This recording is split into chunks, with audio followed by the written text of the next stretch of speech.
country, talking to the radio announcers, the church people and the street people, telling them that God has smiled on me. God has smiled on you if you got breath in your body, if he woke you up this morning and started you on your way. But I want to tell you some stories of people that God smiled on. We know the story of Dr. Martin Luther King, how he started way back in Montgomery, Alabama in 1955, trying just to get dignity, trying to get respect. And he went all the way to the mountaintop. But he didn't forget about the brothers in the valley. He didn't forget about those trapped in the alley. And I hear Brother Martin King say, God has smiled on me. He's been good to me. Let me tell you, God has smiled on me. It's been so good to me. Then I see as Dr. King went on, another man stepped into the forefront by the name of John F. Kennedy, who rose up and said, let's not stand back. Let's not wait for a handout. Let's wait for a way out. He said, ask not what your country can do for you, but what you can do for your country. He said, don't us gravel and don't us moan, because God done smile on us. Let me say it. God has smiled on me. He has set me free. Let me say it. God has smiled on me. One more time. I want to say it real slow. I'll say God has smiled on me. He has set me free. Pick it up. God has smiled on me. He's been good. Then I went on by backstage at the Apollo Theater and I saw a man come out. They call him the King of Soul, James Brown. And James Brown said, Reverend, don't you worry. I started out as a shoe shine boy. I started out as a convict. I started out uneducated. But I learned to sing my song. And I sung it all over the world. I told him it was a man's world. I told him about the big payback. I told him Papa got a brand new bag. And all over the world, they can hear my voice. But Reverend, don't you frown. Don't you bow your head. Tell him what you told me, Brother Brown. I said, God has smiled on me. He has set me free. Yeah. I want to scream, y'all. I want to scream, y'all. God has smiled on me. He has set me free.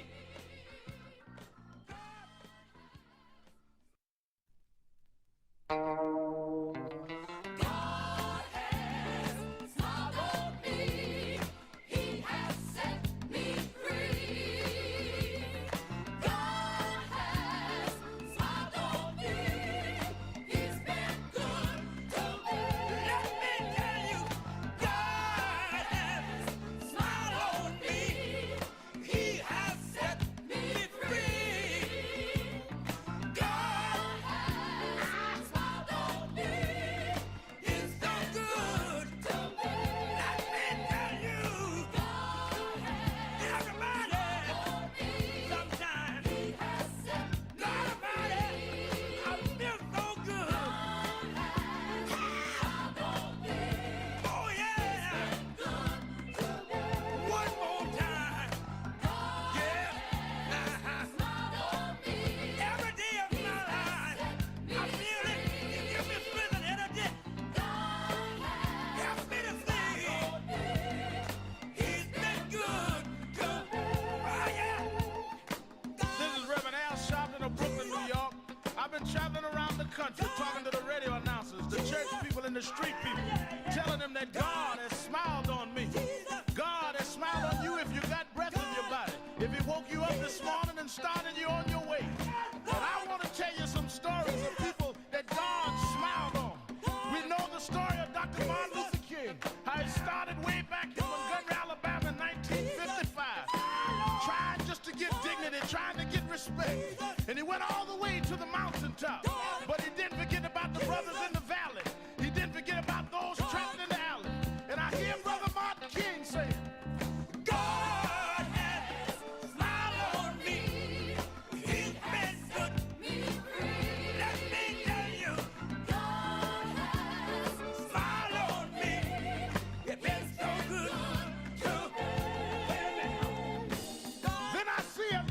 King went on, another man stepped into the forefront by the name of John F. Kennedy, who rose up and said, let's not stand back.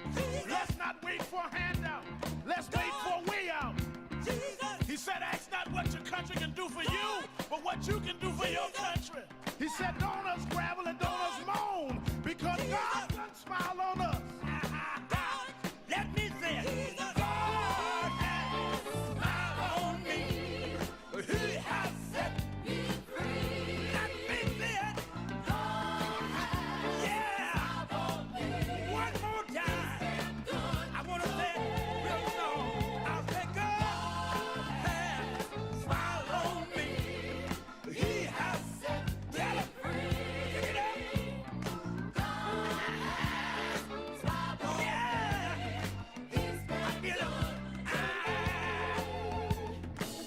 Then I went on by backstage at the Apollo Theater and I saw a man come out. They call him the King of Soul, James Brown. And James Brown said, Reverend, don't you worry. I started out as a shoe shine boy. I started out as a convict. I started out uneducated. But I learned to sing my song. And I sung it all over the world. I told him it was a man's world. I told him about the big payback. I told him Papa got a brand new bag. And all over the world, they can hear my voice. But Reverend, don't you frown. Don't you bow your head. Tell him what you told me, Brother Brown. I said, now God has smiled on me. He has set me free. Yeah. Oh, yeah. I want to scream, y'all. I want to scream, y'all. God has smiled on me. He has set me free. God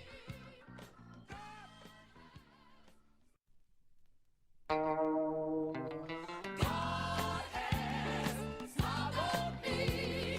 He has set me free. God has smiled on me. He's been good to me. Let me tell you, God has smiled on me. He has set me free. God has smiled on me. He's so good to me. Let me tell you, everybody, sometimes, everybody, I feel so good. Oh yeah, one more time, yeah. Every day of my life, I feel it. You give me strength and energy. Help me to sing. He's been good to me. Oh yeah. This is Reverend Al Sharpton of Brooklyn, New York. I've been traveling around the country talking to the radio announcers, the church people, and the street people, telling them that God has smiled on me.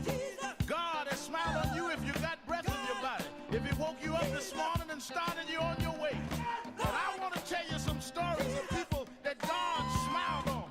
We know the story of Dr. Martin Luther King, how he started way back in Montgomery, Alabama in 1955, trying just to get dignity, trying to get respect. And he went all the way to the mountaintop. But he didn't forget about the brothers in the valley. He didn't forget about those trapped in the alley. And I hear Brother Martin King saying, God has smiled on me. He's been good to me. Let me tell you, God has smiled on me. He's been so good to me.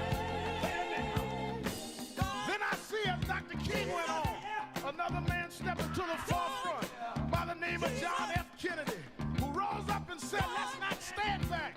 Let's not wait for a handout. Let's wait for a way out. He said, ask not what your country can do for you, but what you can do for your country. He said, don't us gravel and don't us moan, because God doesn't smile on us. Let me say it. God has smiled on me. He has set me free. Let me say it. Yeah. One more time. I want to say it real slow. I'll say God has smiled on me.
It's Tuesday, August 19th. Do you know what time it is? It's Al Sharpton's time. And for the next 3 hours, it's time to put aside all pretenses, deception, denial, or fronting. The time has come to keep it real on Keeping It Real with Reverend Al Sharpton. A very good afternoon to you all across the country. And good morning to our West Coast listeners. Welcome to those listening on Sirius XM, Channel 126, The Urban View, where talk empowers and becomes action. I'm coming to you live from our National Action Network corporate headquarters in New York. And for the next 3 hours, you can join the conversation. All you have to do is call us at 1-877-532-5797, 1-877-532-5797, or you can go to live stream and go to nationalactionnetwork.net, and you can go to the message board and send something on message board. I'm looking at the message board. Elizabeth Henderson says, good afternoon from the Buzz, Cincinnati, Ohio. Good afternoon, Reverend Sharpton. Atlanta's ready for the upcoming March on Wall Street. We're going to do like Miss Aretha Franklin would say, we're going to sock it to them. I'm waiting on y'all to get here, Darius. And Tanya Stovall says, good afternoon, Reverend Sharpton, and the chat room. Now, I saw somebody up on there, Cynthia Beatty. And, I used to know Cynthia Beatty in the music business. I don't know if that's her or not. But we are old friends, Cynthia Beatty. Maybe it's somebody different, but if it is, send your message so we can reach you. I'd love to talk to her. She knew me when I was just trying to be me, try to find out who me is, if that's the same Cynthia Beatty. Let me remind everybody that we are in very serious times. And that is why we do this show, so people can talk, communicate, express their thoughts, their ideas. When I look at the fact, and I've got to commend this one legislator that spent the night, Texas State Representative Nicole Collier, got locked inside the House chamber because they wanted all of the legislators to sign a statement permitting them to assign a police officer to monitor them all every day so they'd make sure they'd come back to the chamber and that they were not leaving the jurisdiction, I suppose. And I think that we need to salute her for standing up and standing out and being courageous. Because one of the things that I'm concerned about is there's not enough new courage in the body politic, not only of the country, certainly that, but also of our community. And what she did last night is the kind of actions this is going to take. We are not under normal circumstances, so we cannot fight normal ways. What this president is doing, I mean, sending National Guards to Washington And now Louisiana and West Virginia and others are going to send in National Guards. In fact, I'll be in Washington. This was already scheduled. I'll be preaching Sunday at Howard University in Rankin Chapel. So all of you in Washington and around, meet me for the service at 11 o'clock Sunday morning. I'll be preaching at Rankin Chapel at Howard University Sunday morning, 11 o'clock. And that's not being set up because of what's going on in Washington. I was already pre-scheduled to be there, but I'll be there. But I think that it's time for us to stand up. I see that is Cynthia Beatty Beard. See if you could pull it up so I can find out how to reach her. I would love to talk to Cynthia Beatty Beard. That's wonderful. That's happy. I'm happy. I'm always happy. You know, a lot of folk that come along with me, I don't know how to reach. Some of them is gone. I'm still here. But she was a true friend when nobody thought I was going to be much of anything. She did, or at least she made me think she did. I think that what we need to do, and we need to do it with all of the efforts that we can, is organize. And part of organizing is strategizing and making sure that what we organize toward is visual enough, combative enough, but that it is not a combative state that does more harm than good.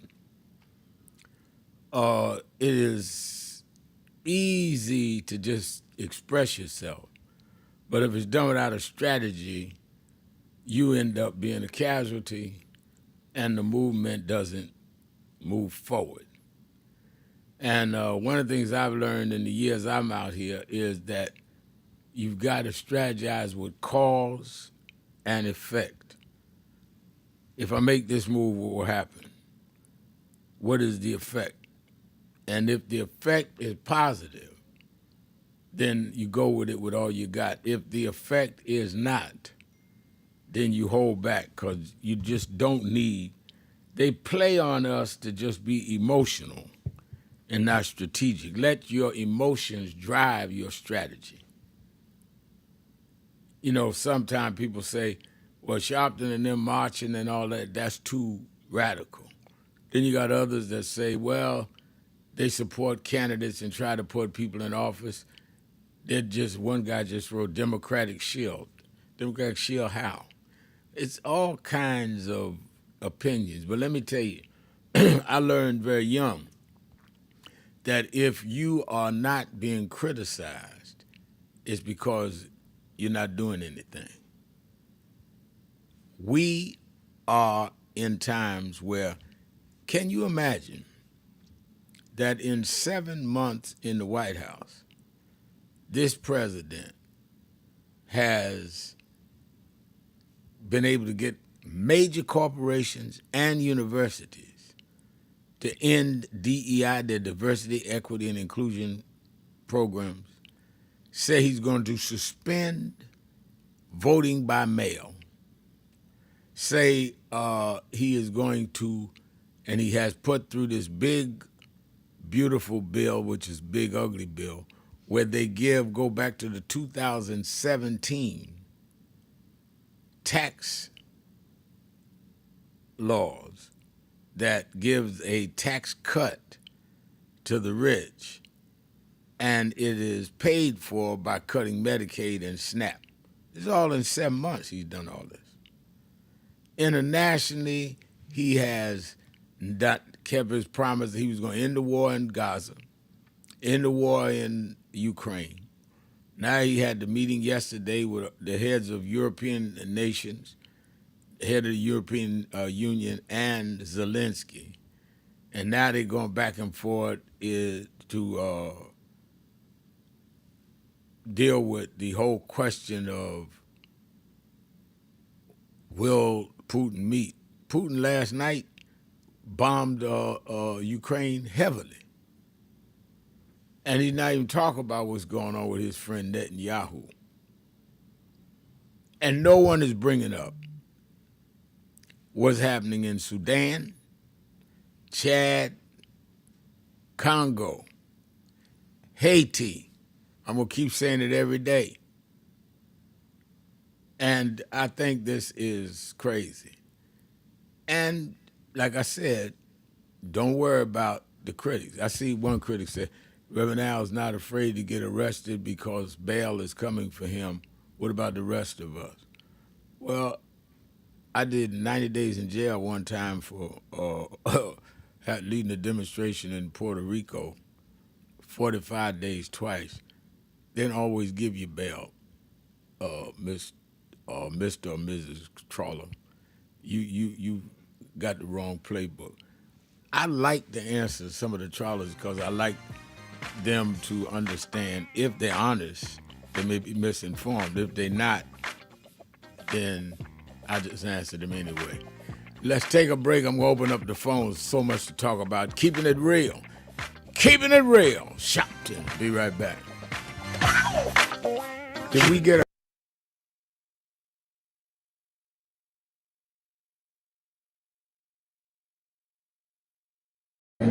of reference. 400 years later, it's time to do some assessing where we came from. While Alabama, Georgia, and South Carolina, and Mississippi take the hits, the real trade market for commerce and cotton was New York, the port of New York. As a matter of fact, Joe, the first state to end slavery was Vermont. It was all the way up the coast. The big shipbuilders became rich off of our enslavement. Say our people are not slaves, they are our ancestors. They became slaves, the person, they're our ancestors, they're our foreparents. The money is made off of the commodity. We were the commodity in the commodity exchange. And they would import Africans. They export cotton and tobacco. And they built the whole economic system around Wall Street. Africans, because they feared the Indians would attack the Dutch, built a wall on Wall Street. That's where they named it Wall Street. It's the Africans, with logs and trees, built a wall around Wall Street, keep the Indians from attacking the Dutch. So Wall Street was named after us.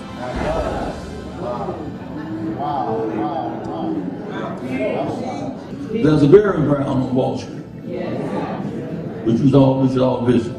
Those are our foreparents. At some point, they moved us to the other end of Manhattan, which is Harlem. So we are on the same island as Manhattan. Manhattan, Harlem, Wall Street, on the same island. Harlem is right down the road from Wall Street. That's interesting that most of our leaders who argued different cases never quite got to march on Wall Street. That was Reverend Jesse Jackson speaking at National Action Network's House of Justice in 2020, saying that we'd ignored dramatizing, putting the spotlight on the economic inequalities, the economic issues of this country by never having marched on Wall Street en masse. Well, on August 28th, 5 years later, we're going to do just that. Because with this big, beautiful bill, which is a big, ugly bill that cuts Medicaid and SNAP, with the ending of diversity, equity, and inclusion programs and initiatives in the private sector, which gives blacks and others jobs, contracts for businesses, making sure we make the C-suite based on our merit and not excluded because We didn't have the family background in a given place, whether it be academic or business. The people that benefited from that are the ones on Wall Street that deal with the stock markets, that deal with the Dow Jones, that deal with making trade off of the decisions of those that supported the Trump initiatives in this area. So we are not this year going to Washington on the anniversary of the March on Washington. On the anniversary of the March on Washington, we're going to Wall Street. And Reverend Jackson, we're going to do what you said. Thousands of us are going to nonviolently but firmly come and say that the dream cannot be deferred by tax cuts for the rich and cutting those out that need food assistance, that need support with health care and other economic policies that have choked the middle class and the poor. August 28, 2025, go to www.nationalactionnetwork.net, get the details. Meet us 10 a.m. at the African Burial Ground and be ready to march. Buses are coming from all over the country. Go to that website or call 1-877-626-4651. No justice, no peace.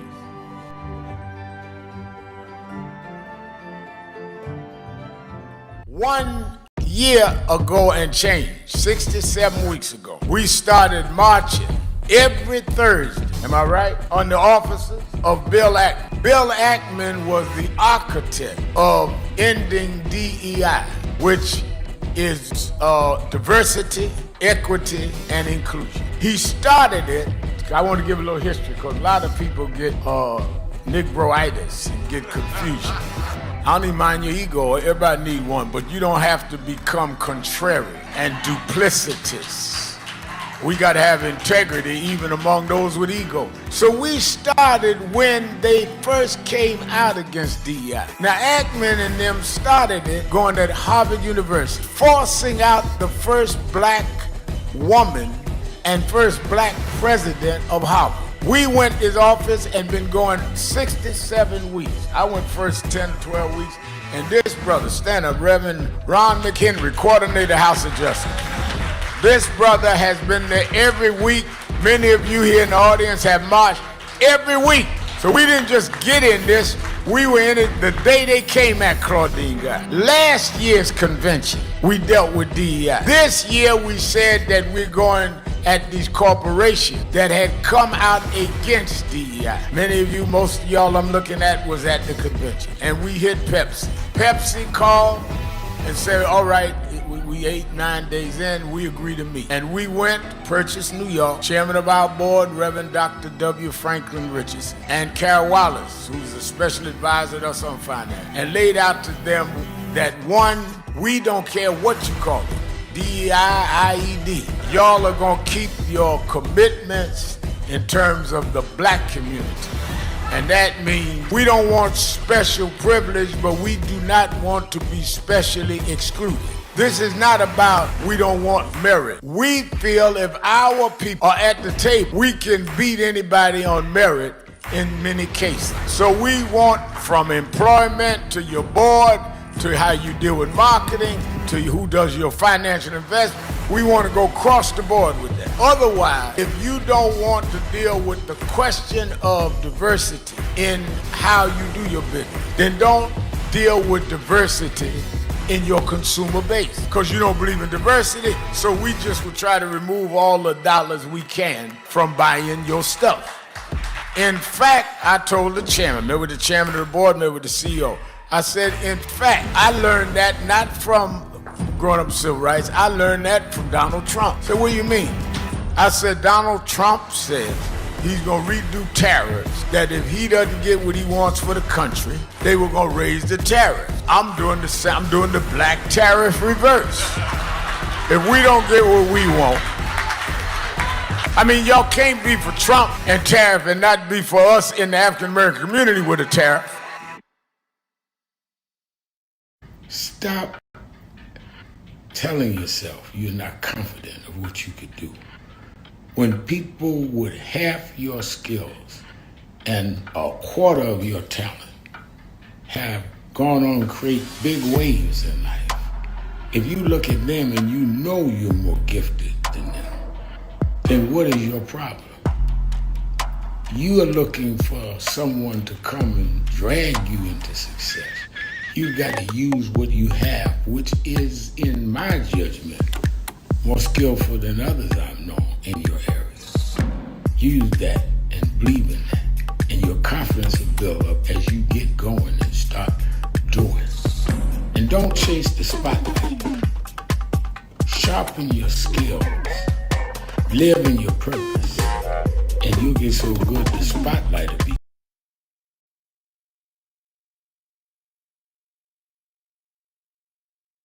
Real, keeping it real. I'm your host, Reverend Al Sharpton, and we're back. 1-877-532-5797. 1-877-532-5797. Twitter.com, The Rev Al. Twitter.com, The Rev Al. And I see on our message board Evangelist Ramsey, and she's a real activist. I really, really respect and admire her. She wrote, good afternoon, Reverend Sharpton and Nan family. It's a great day in every single way. To organize is using good strategy, and if you're not being criticized, you're not doing anything. I never was a butt kisser or fake. Good fight lifestyle. I love it. She's great. She's one I can believe what she say because she puts the action to work. Darrell Prunty is saying if the Democrats take back the House and the Senate, they will hold Trump and the GOP legally accountable for all the illegal, unconstitutional acts they perform while in power. Vote Democrat, everyone. And you know, I'm one that says that there certainly is some Democrats that I do not think are worthwhile. And I certainly don't think the Democratic Party has done nearly all it could. But I'd rather have them and fighting them that I can push them to do 3 out of 6 things than the Republicans who are trying to put all 6 against me. Politics is about self-interest and whether we can get things done for our community. And let me tell you something. I founded National Action Network 34 years ago, 1991. We have never to this day taken a federal, state, or city grant, county grant. We don't mess with government money. Raise our money from our membership and from our events, and we might sometime get some get out the vote money from one of the candidates. That's for and that's not to support them, but because they believe in getting out the vote and they're confident enough to vote get out their win. So I don't say what I say because if Democrats get in, I'm going to get a grant, because we don't do that. When Obama was in 8 years, I never asked for a federal dime, which is why I could say what I needed to say, which is why I could do Trayvon Martin and Ferguson and all of that, Eric Garner, and challenge the Justice Department while he was in office. Because there wasn't no boss to call me and say, we'll cut your funds off, because they didn't cut them off. Now, I'm not criticizing those that operate that way, but I am saying that if they are the alternative, that's what you need to do. Now, I think that it is important to stay well informed. Politics Nation with Al Sharpton every Sunday, Saturday and Sunday, every Saturday and Sunday, 5 p.m. Eastern Time on MSNBC. And I got the ratings this morning. Y'all showed up big time and supported us this past weekend. Keep doing that. This weekend I'll be dealing with these issues of voting and in terms of the redistricting as well as the bringing in National Guard from other states into Washington, D.C. As I said, I'll be preaching at Howard University Sunday morning. I want to do the show Sunday afternoon from Washington. And right on the scene there, because I think it is a disgrace what we're allowing Mayor Browser to have to go through without showing national support. And I was already scheduled to be at Howard. I'm not going because of the urgent matter, but I'm certainly going while I'm there deal with it. I spoke to the mayor last night. This is incredible that you bring down the crime statistics and they still call you out of control city. If the data doesn't matter, then how do we measure anything? I mean, I actually hear reporters say, yeah, well, crime is down, but it's still bad. Okay. And we acknowledge it's down, so whatever it is they're doing, bring it down further and support them in doing it. But don't take $1 billion out of the District of Columbia budget, which they did, and then ask, why can't you do more when you've taken little and already cut the crime in half? So watch Politics Nation with Al Sharpton live at 5 p.m. Eastern Time on MSNBC every Saturday and Sunday. You in the New York area, I will be at the Saturday Action Rally at the House of Justice in Harlem, 145th Street, Lenox Avenue. And I'll be in Washington Sunday, but I'll be in Harlem on Saturday morning, Saturday Action Rally. And then right after the rally, we're going over to Salem United Methodist Church for the funeral services of the late, great Lloyd Williams, who headed the Uptown Chamber of Commerce, who passed. He was a lifetime member of NAN. And it's sadness that we'll be saying farewell but well done to Brother Lloyd. And don't forget, we are 12 days out. I had a conference, Zoom call last night with scores of ministers. People are getting ready all over the country. In fact, 3 cities ordered more buses from us for the big march on Wall Street. And it is time that we put some spotlight on those that are benefiting, profiting from this. A person stopped me in the street the other day and said, Reverend Al, I hear you marching on Wall Street. Why are you marching on Wall Street? I said, exactly. I'm marching on Wall Street, so you'll ask why. Why? They're the ones financing this anti-DEI move. They're the ones that are benefiting from the restoration of these 2017 tax cuts. They're the ones that can manipulate the stocks under this deregulated administration. That's why we're going to Wall Street, because I want you to ask that question. And I want them to know we put them on point. If you put the spotlight on some people, they will have to operate differently.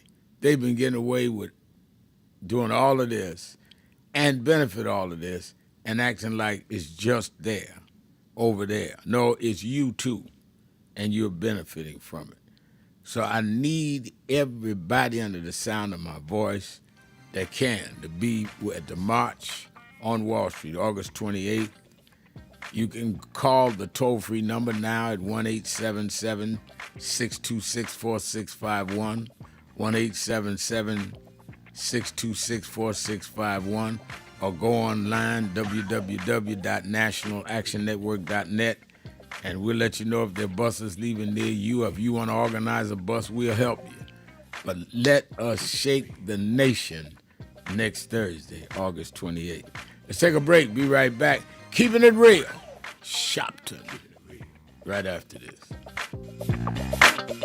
Keeping it real.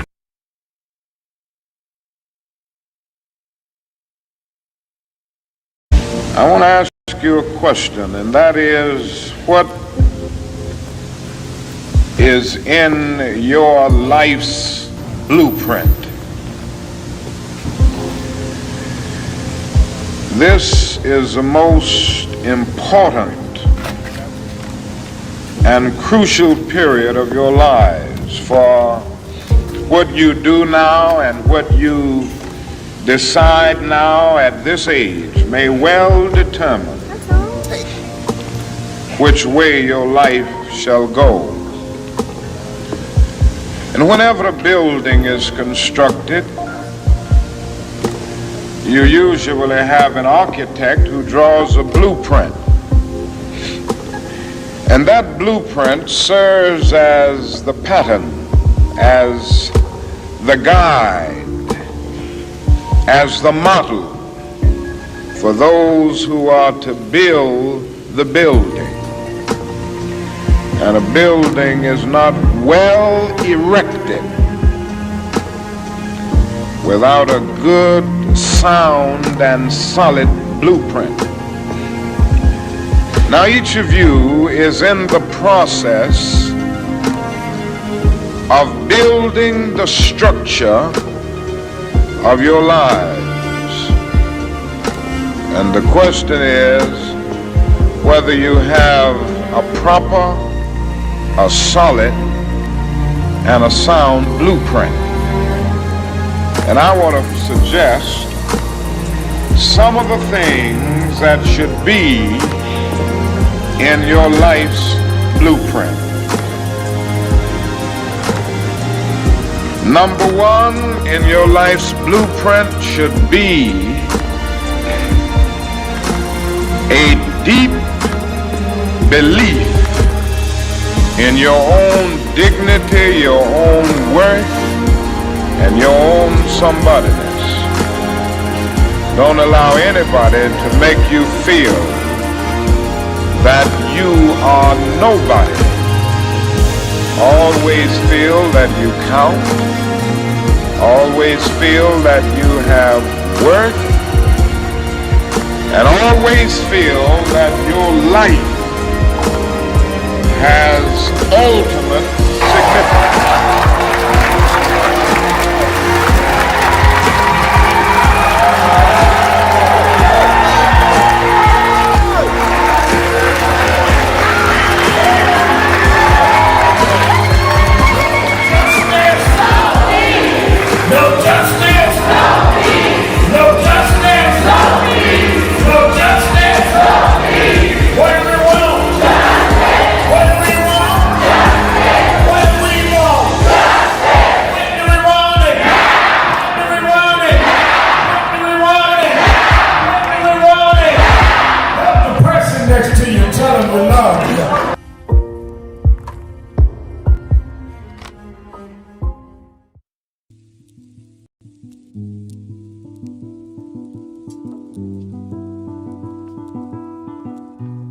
I had a thought this morning that I want to share with you about mentorship.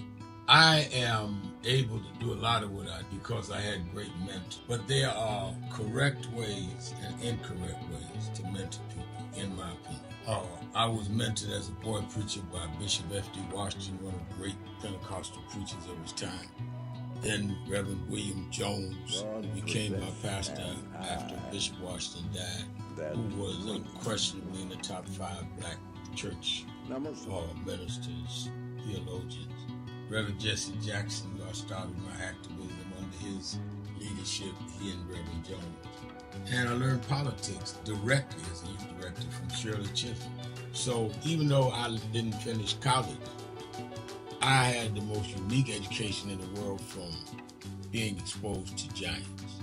But the one thing I learned is as I grew older and people started coming younger than me and wanted me to teach and mentor them, the magic of the mentors I had is they did not want me to be their clone. They wanted me to learn things from them and use my own gifts and talent in my own unique way and let me do things on my own, because they knew that if I flopped in some things, it would teach me with other things. They'll come and help me once I was down, but they were not going to have me avoid being down. And they were not going to impose themselves on me. Why am I saying that? Because too many mentors want clones, and too many mentees want their mentors to put them on a pedestal. Oh, so-and-so didn't do this for me. Oh, so-and-so didn't open doors for me.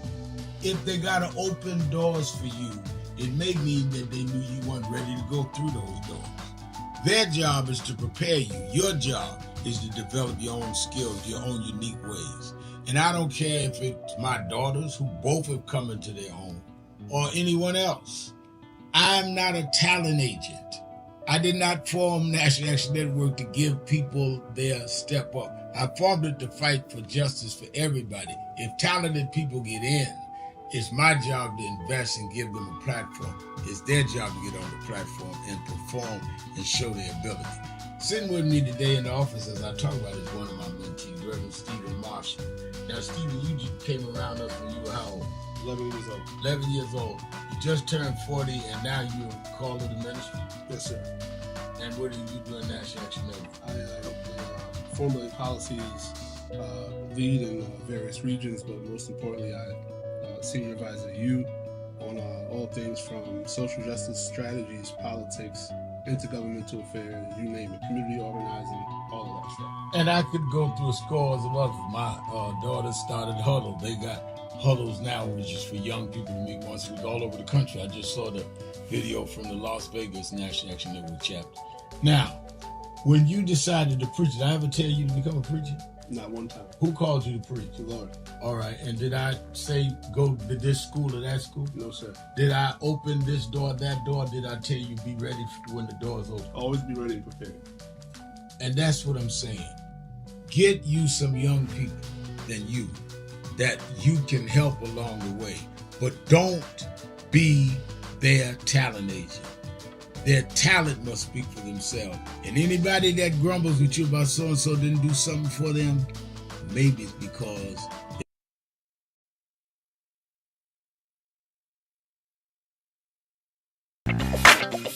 keeping it real. Keeping it real. Keeping it real. I'm your host, Reverend Al Sharpton. 1-877-532-5797, 1-877-532-5797. And I'm looking at our message board. I see Ann Collins Person saying, good afternoon, blessings back to you. And I see Laura Bell said, I need to watch Politics Nation. Very informative. And Nan, thank you, Laura. You do need to watch it. I've put a lot of energy in trying to get the right information for every Saturday and Sunday. That's why I do it live. I don't tape my show. I want to be right up to the minute. Let's go to the phones. Let's go to 1-877-532-5797. Demetrius in Cleveland. As well as I know Demetrius, I know he ain't in Detroit. He's in Cleveland, W-E-R-E, Demetrius. Kind of close together, so it's understandable. Yes, I just want to comment concerning the redistricting that Republicans trying to push through in Texas. To me, the sad part is about it. The people who live in those districts will suffer. If the plan goes through, because some of the funds that they're receiving from the Congress people who they elected, some of those funds will be taken away, by the redistricting, because it'd be different Congress people in those offices. So the people who live in Houston and some of the surrounding area, they may not receive the same funds for different agencies. They may not receive funds for like child care or building certain institutions that provide for their community. And also it would take away from their representatives, like maybe in the Black caucus or in the Hispanic caucus as well. And also the goods won't be sent, to the hospitals as well.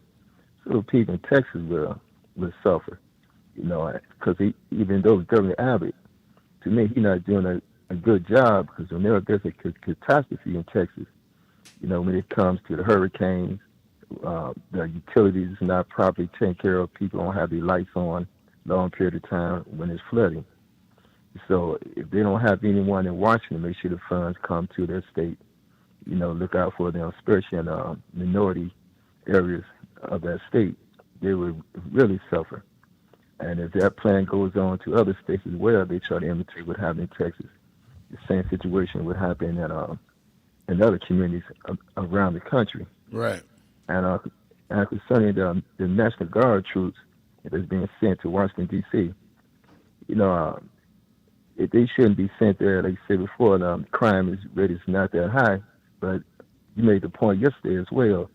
Those troops are being sent, to the national monument, to areas, where the tourists frequent. But what about the communities where really need protection?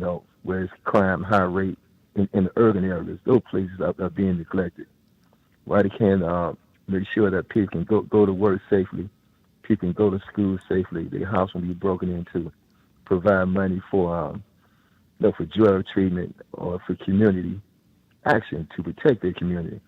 They aim is just to protect, areas where tourists goes to, or just for a profile that Washington, D.C. is a safe city because the national government headquarters is there.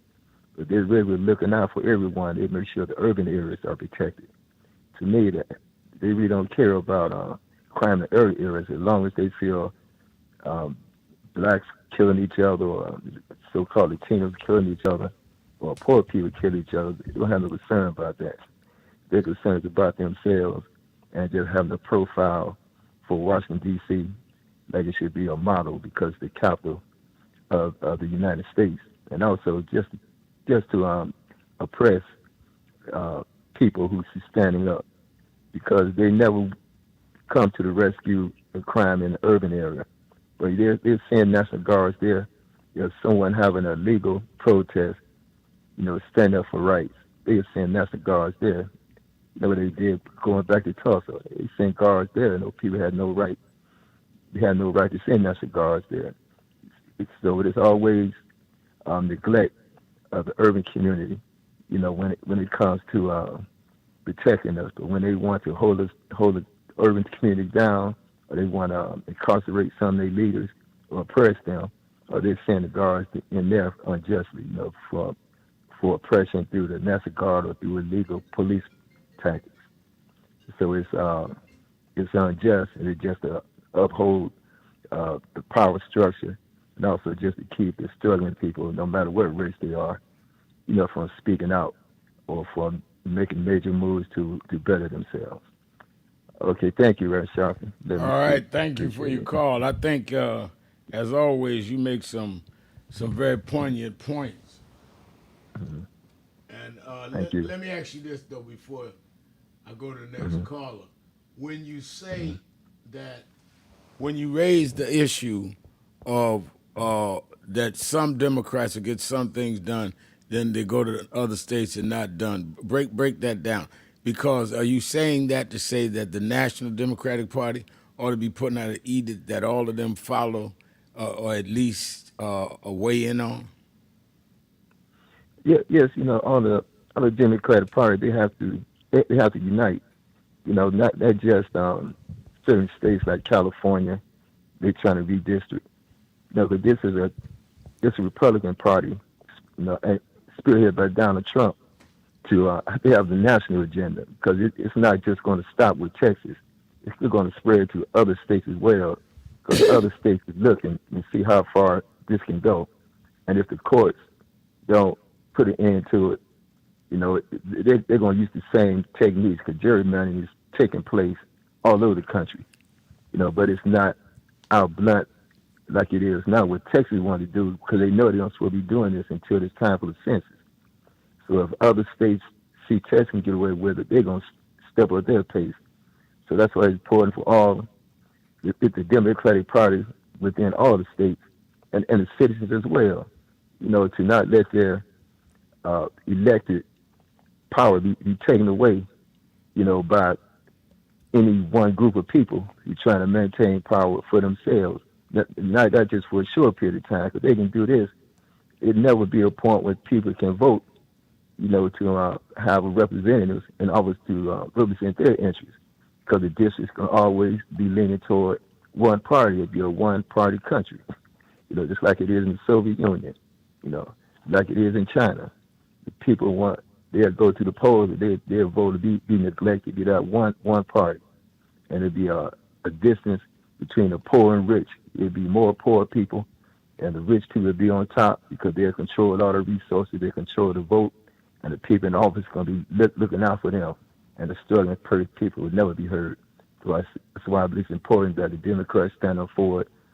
Any other group of people stand up for it, believe in democracy and the people to have a voice, and their opinions and their values and their beliefs should be taken into consideration, not be governed just by a certain group of people who run the industry or who have some type of call themselves being morally right, but at the same time they're not morally right because they're human beings. They make mistakes like everybody else.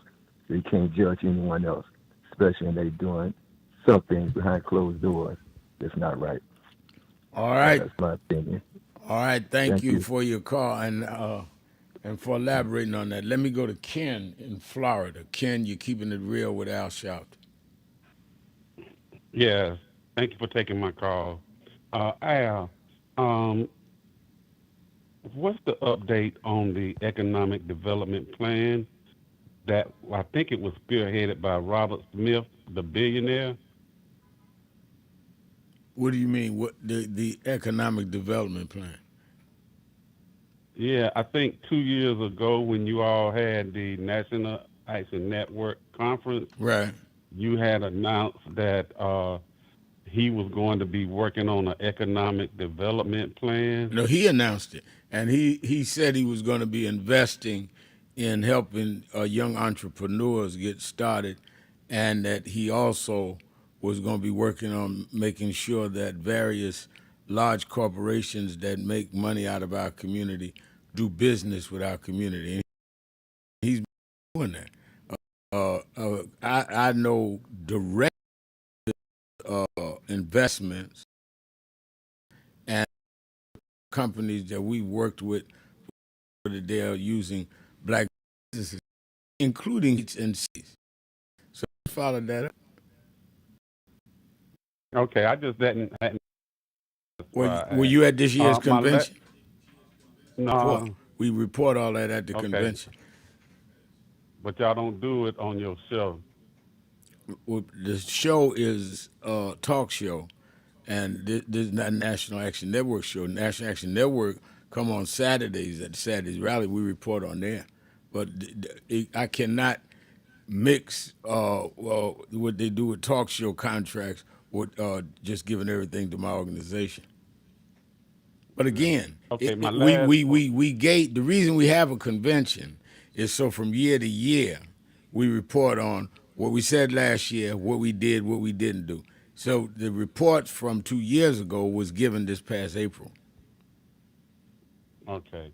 My last point is, in my opinion, if you go back to 1997, when Bill Clinton was in office, then Bush, then Obama, then Trump, then Biden, and then Trump again. It seems to me that when you look out the window, the masses of the black community has not advanced.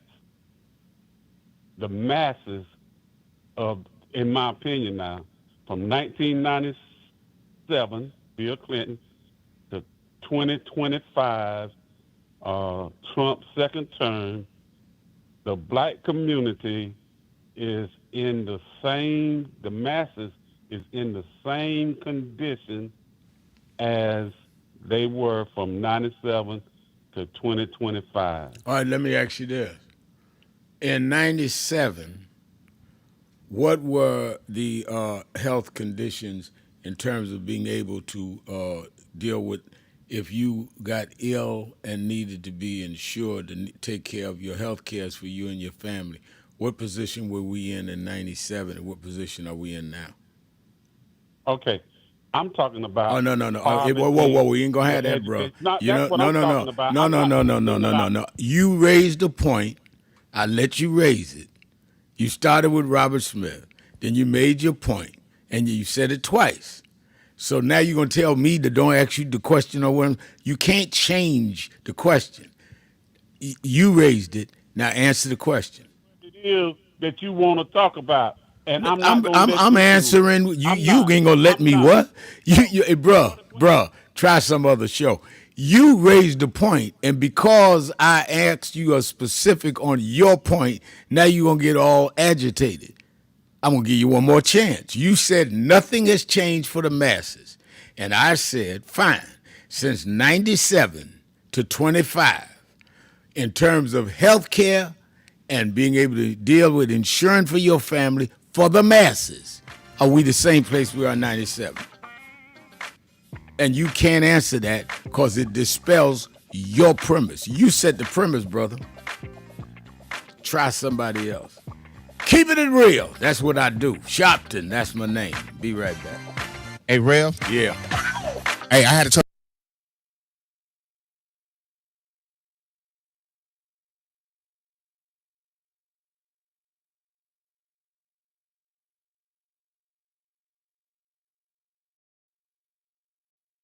Stop telling yourself you're not confident of what you could do.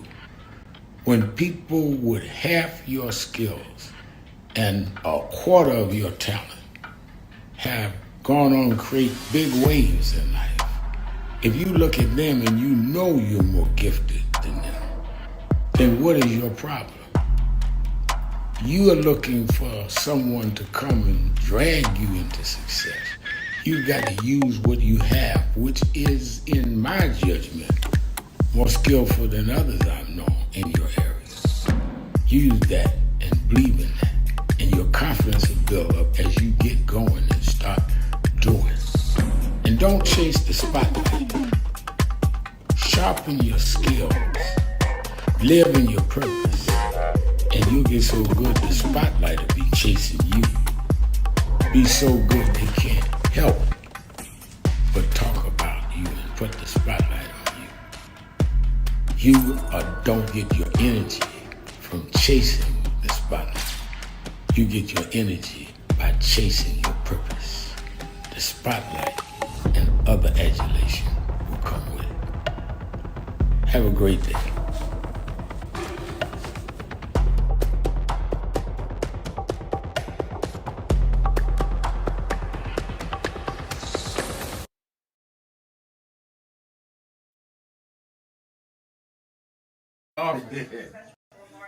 Rev,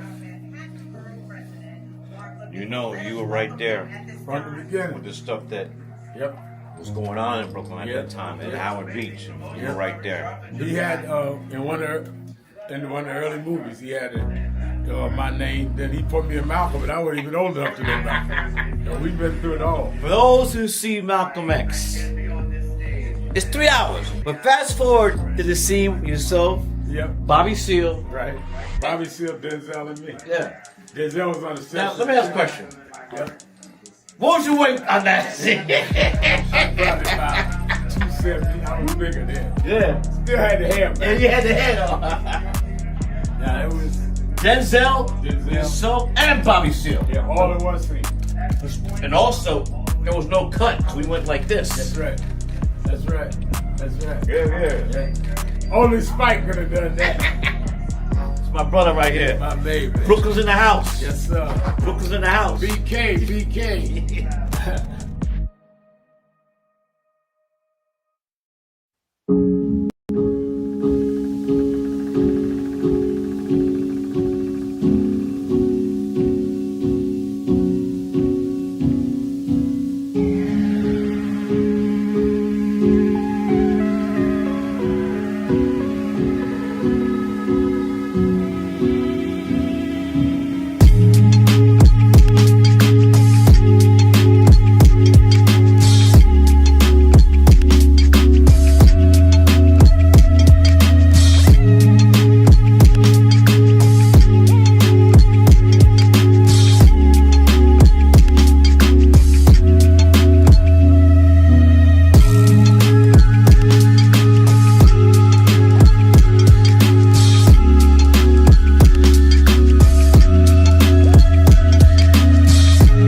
Look at the story. We celebrated Good Friday and Easter just a couple of weeks ago. Well, there's a message in that. I heard a preacher talk about this the other week. The thing that people forget, I want you to keep this in mind, is they crucified Jesus. Those of us that are Christian believe they hung him on a cross, maligned him, mocked him. Wasn't enough to nail him. They mocked him, saying, if you be the king of the Jews, step down and deliver yourself. Mocked him.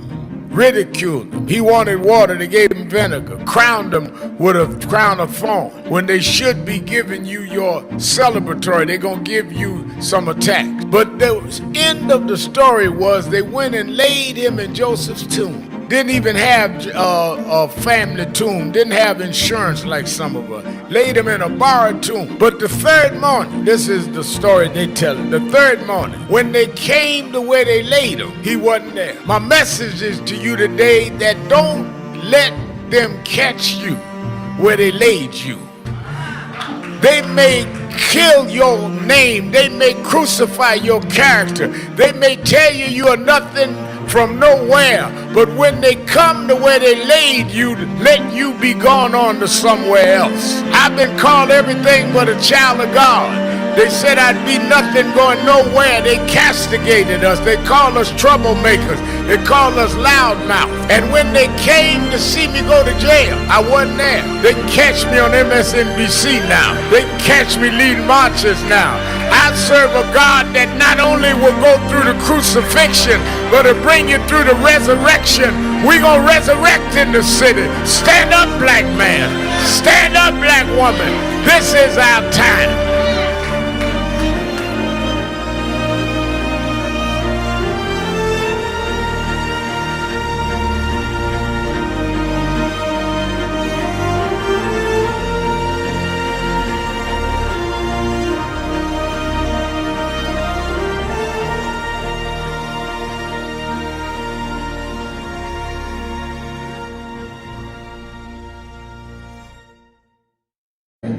Of reference. 400 years later, it's time to do some assessing where we came from. While Alabama, Georgia, and South Carolina, and Mississippi take the hits, the real trade market for commerce and cotton was New York, the port of New York. As a matter of fact, Joe, the first state to end slavery was Vermont. It was all the way up the coast. The big shipbuilders became rich off of our enslavement.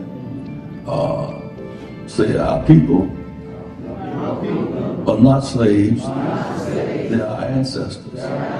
They may be slaves, the person, they're our ancestors, they're our foreparents. The money is made off of the commodity. We were the commodity in the commodity exchange.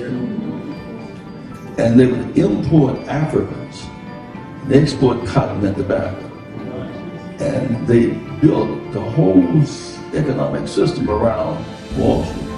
Africans, because they feared the Indians would attack the Dutch, built a wall on Wall Street. That's why they named it Wall Street. It's the Africans, with logs and trees, built a wall around Wall Street, keep the Indians from attacking the Dutch. So Wall Street was named after us.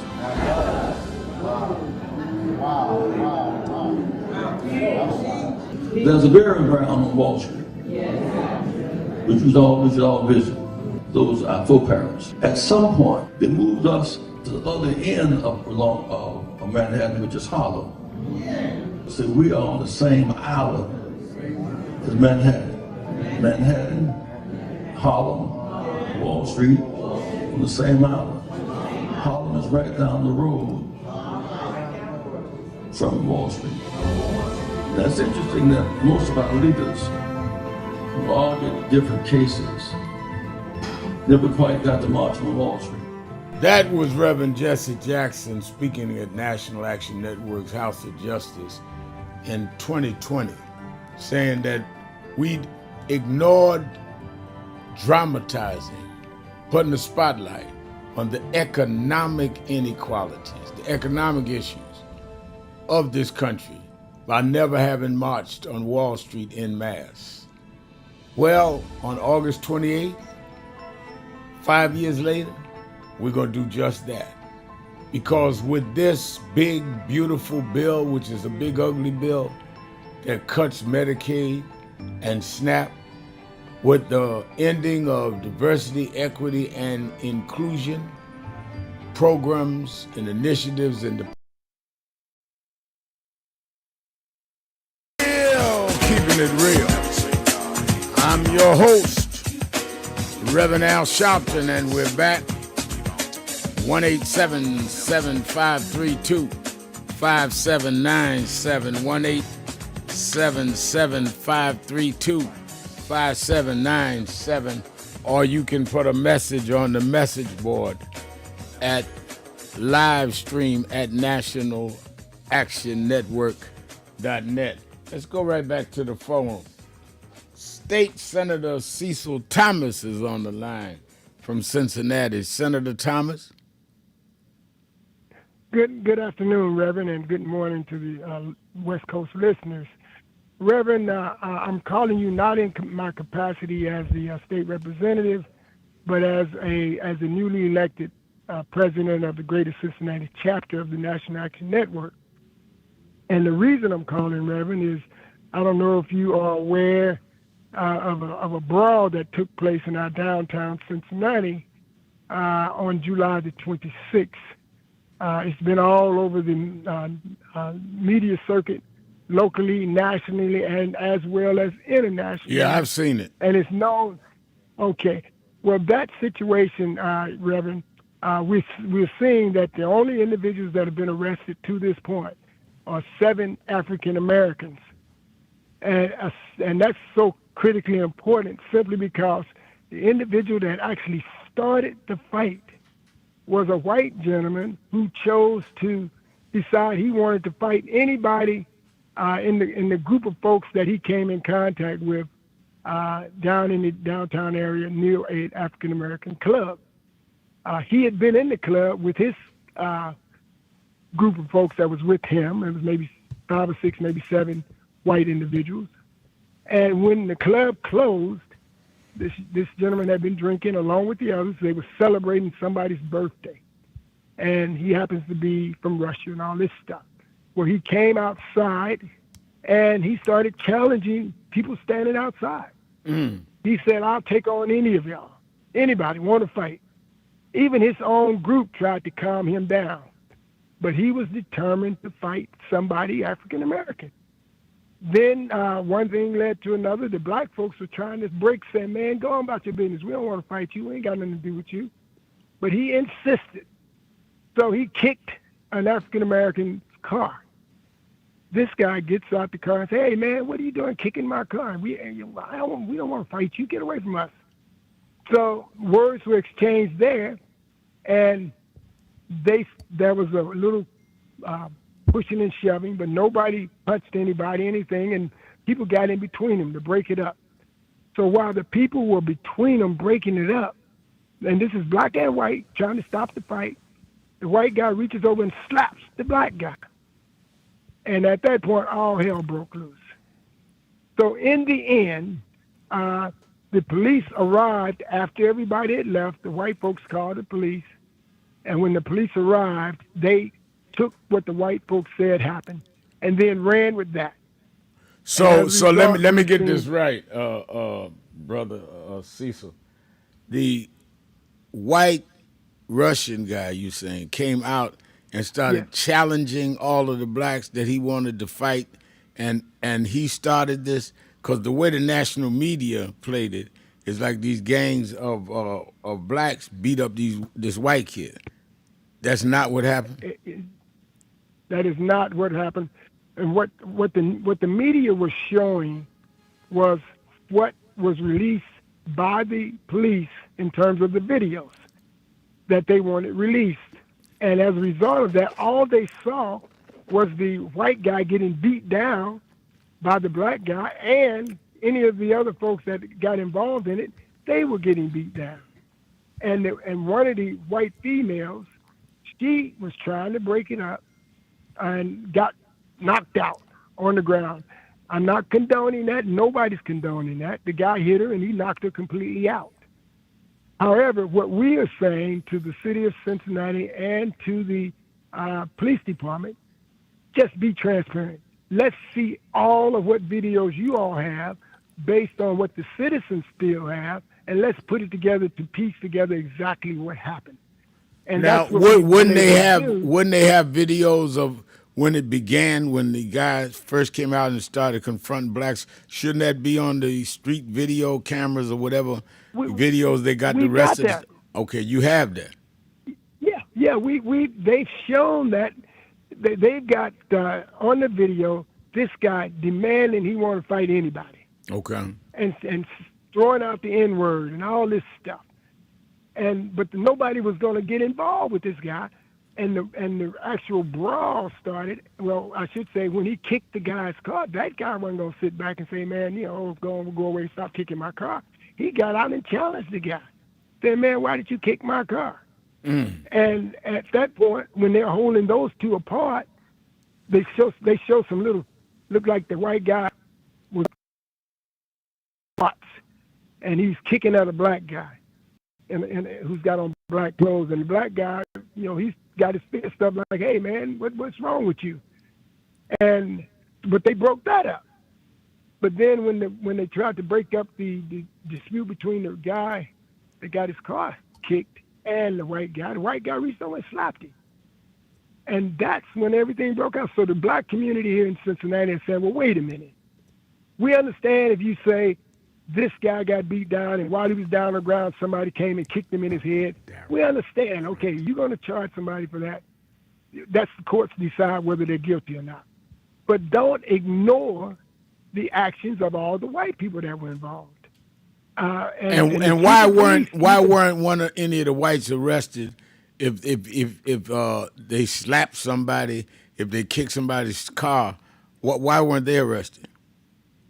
That's the question we are asking. You got it all on tape. And we're saying, why weren't they arrested? And all we get from the police is that it's still under investigation and other arrests are imminent. We've been hearing that since it happened in July of 26 last month. We've been hearing that. And each time they started out, they said we got 6 people identified that were involved. But they never defined who they were. The first thing we saw in the media was 3 of them were African Americans showed up on the screen. They arrested 3.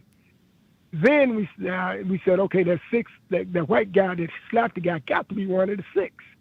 The next thing we saw was 2 more been arrested. All the media showing the 2 more blacks. So we're saying, okay, now maybe that 6th guy is the white guy. The next thing we get, number 6, all black. Wow. Well, now we're screaming to high heaven. And then they said, well, there's one still wanted. Okay, well, who is this? We thought that might have been the white guy. Turns out this was a black guy that had left and went to Atlanta for whatever reason. So you got 7 so far. And we tried to have a meeting with the city manager, the chief of police, and the city solicitor. We have 2 members of council who's been asking the same questions, and they called a special meeting of council to compel the city manager and the other 2 I mentioned, the safety director and the chief, to come in, and council was going to ask some questions as well.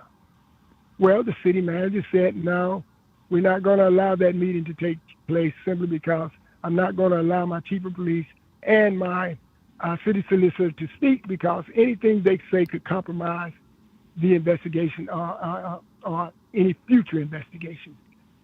So the point is, Reverend, they're hiding something. And there's no reason why that white individual, if nobody else, should have been charged. He slapped the guy. That's clearly an assault. And to make things worse, a individual attorney that's supposed to be an expert in this area, who used to be a Hamilton County prosecutor, he said even though it was a slap, it didn't appear that there was intent to harm. So it shouldn't reach the level of assault. And I'm like, wait a minute. I'm a former law enforcement officer myself, 27 years with Cincinnati.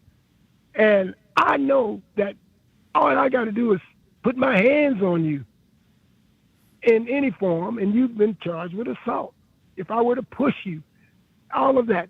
So my point is that they're making excuses, and they're not being transparent with the African American community. And we've already said we're not going to stand for it. And this is why I'm calling you to let you know as that we may be looking for national involvement at some point if we can't bring some, if we can't have this one individual brought to charges for assault. Now, the worst part of all of this, Reverend, not only did they charge these individuals with felonious assault, which is a very serious crime, Yeah, very. they charged them with aggravated rioting. What? Which Wow. they're saying, yeah, they're saying the black people caused a riot, and it was aggravated by all of the assaults that occurred. And these are 6 blacks. None of the whites have been prosecuted or arrested as of yet. 7, and none of the white people have been even. Now you got to keep us abreast, because I was certainly I saw it and I didn't see any of this information. And you're not only an elected official, you're in NAN there. We may need to blow this up. So let's keep me abreast of how this develops over the next 2 days. We may need to stop by Cincinnati and do the show. That is not at all what the nation is hearing, but that's why we here. Well, I wouldn't lead you on anything different than what I've said. It's all over YouTube. I know that. Thank you for your call. State Representative Cecil Thomas of Cincinnati. Let's take a break. Be right back. Keeping it real. Sharpton. Right after this.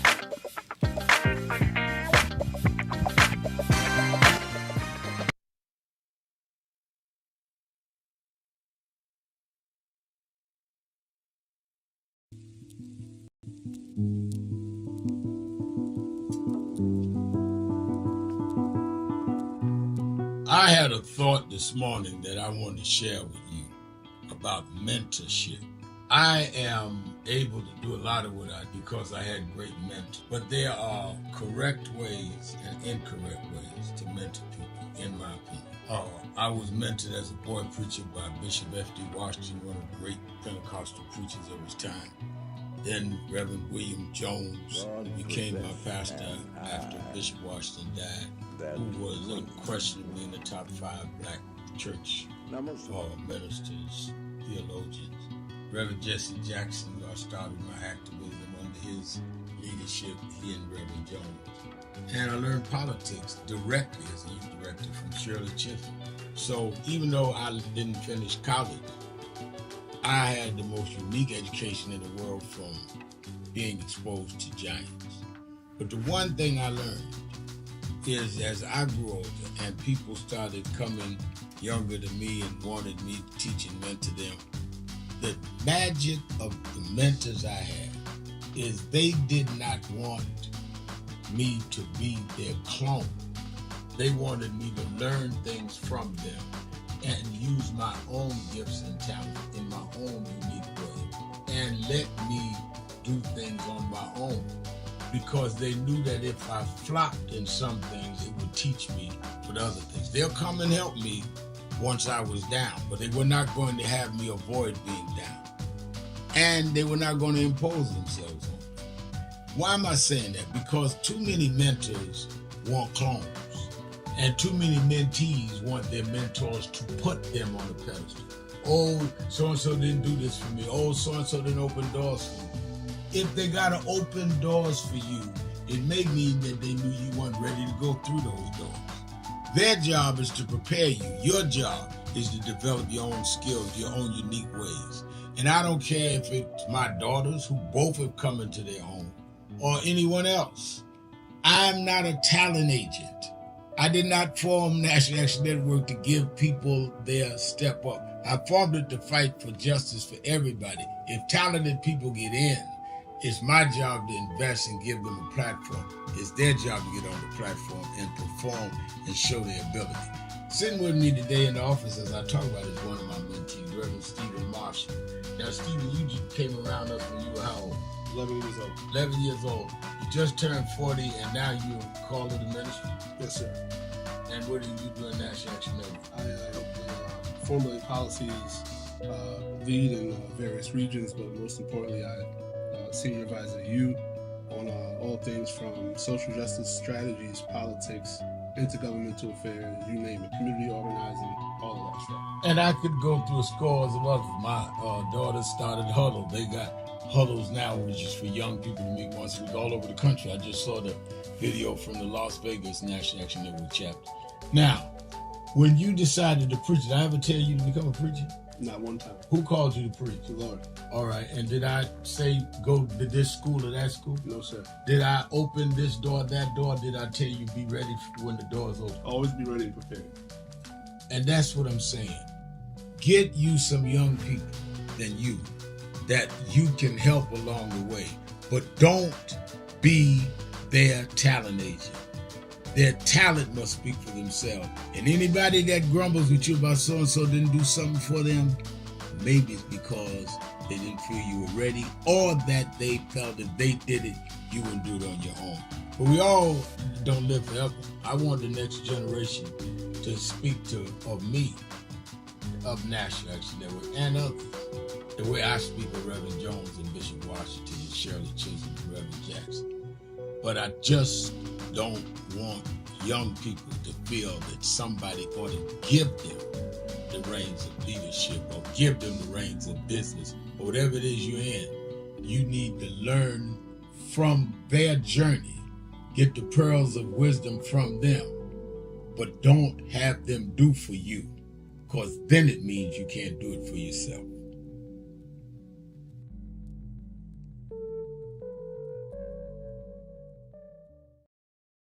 For 90 days, they're going to do a study of what companies have pulled out of DI and what companies have a small margin of profit. And we in 90 days are going to announce the 2 companies that we're going after. And we're going to ask everybody in this country, black, white, brown, gay, straight, woman, trans, don't buy where you are not respected. Donald Trump can't make us buy your stuff. The Senate can't make us buy your stuff. In the name of Dr. King, we're going to do what Dr. King did. Trump tweeted the other week, I'm a con man. Don't call me the coin man. I'm going to stop the coins from dropping in the wrong places.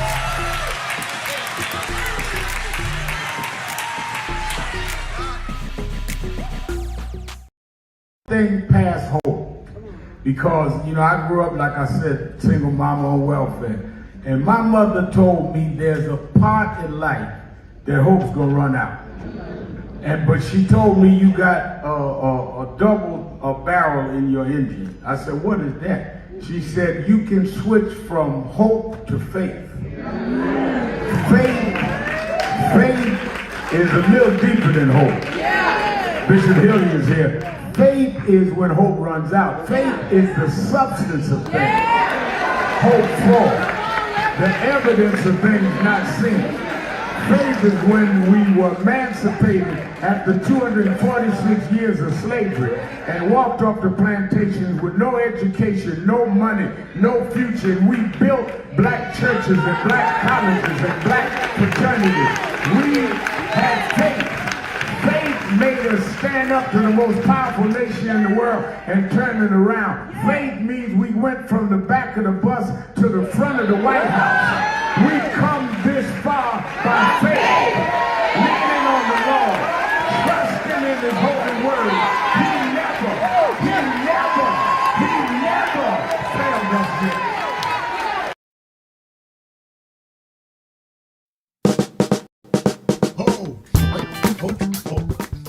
Do I seem excited?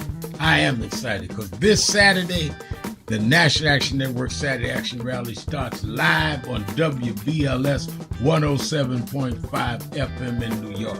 We're going to expand. Every Saturday morning, we're live on WBLS 107.5 from 10 a.m. to 11. You'll hear the message. You'll feel the energy. You'll be involved. You won't be sitting around talking about, oh my God, look at what's happening. You'll be involved in dealing with what's happening.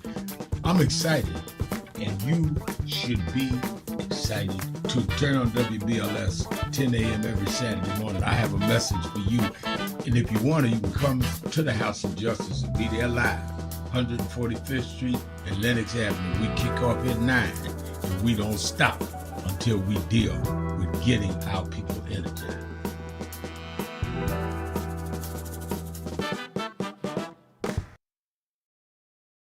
1 year ago and change, 67 weeks ago, we started marching every Thursday, am I right, on the offices of Bill Ackman. Bill Ackman was the architect of ending DEI, which is diversity, equity, and inclusion. He started it.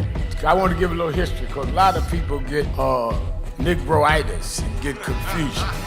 I don't even mind your ego. Everybody need one, but you don't have to become contrary and duplicitous. We got to have integrity even among those with ego. So we started when they first came out against DEI. Now Ackman and them started it going at Harvard University, forcing out the first black woman and first black president of Harvard. We went to his office and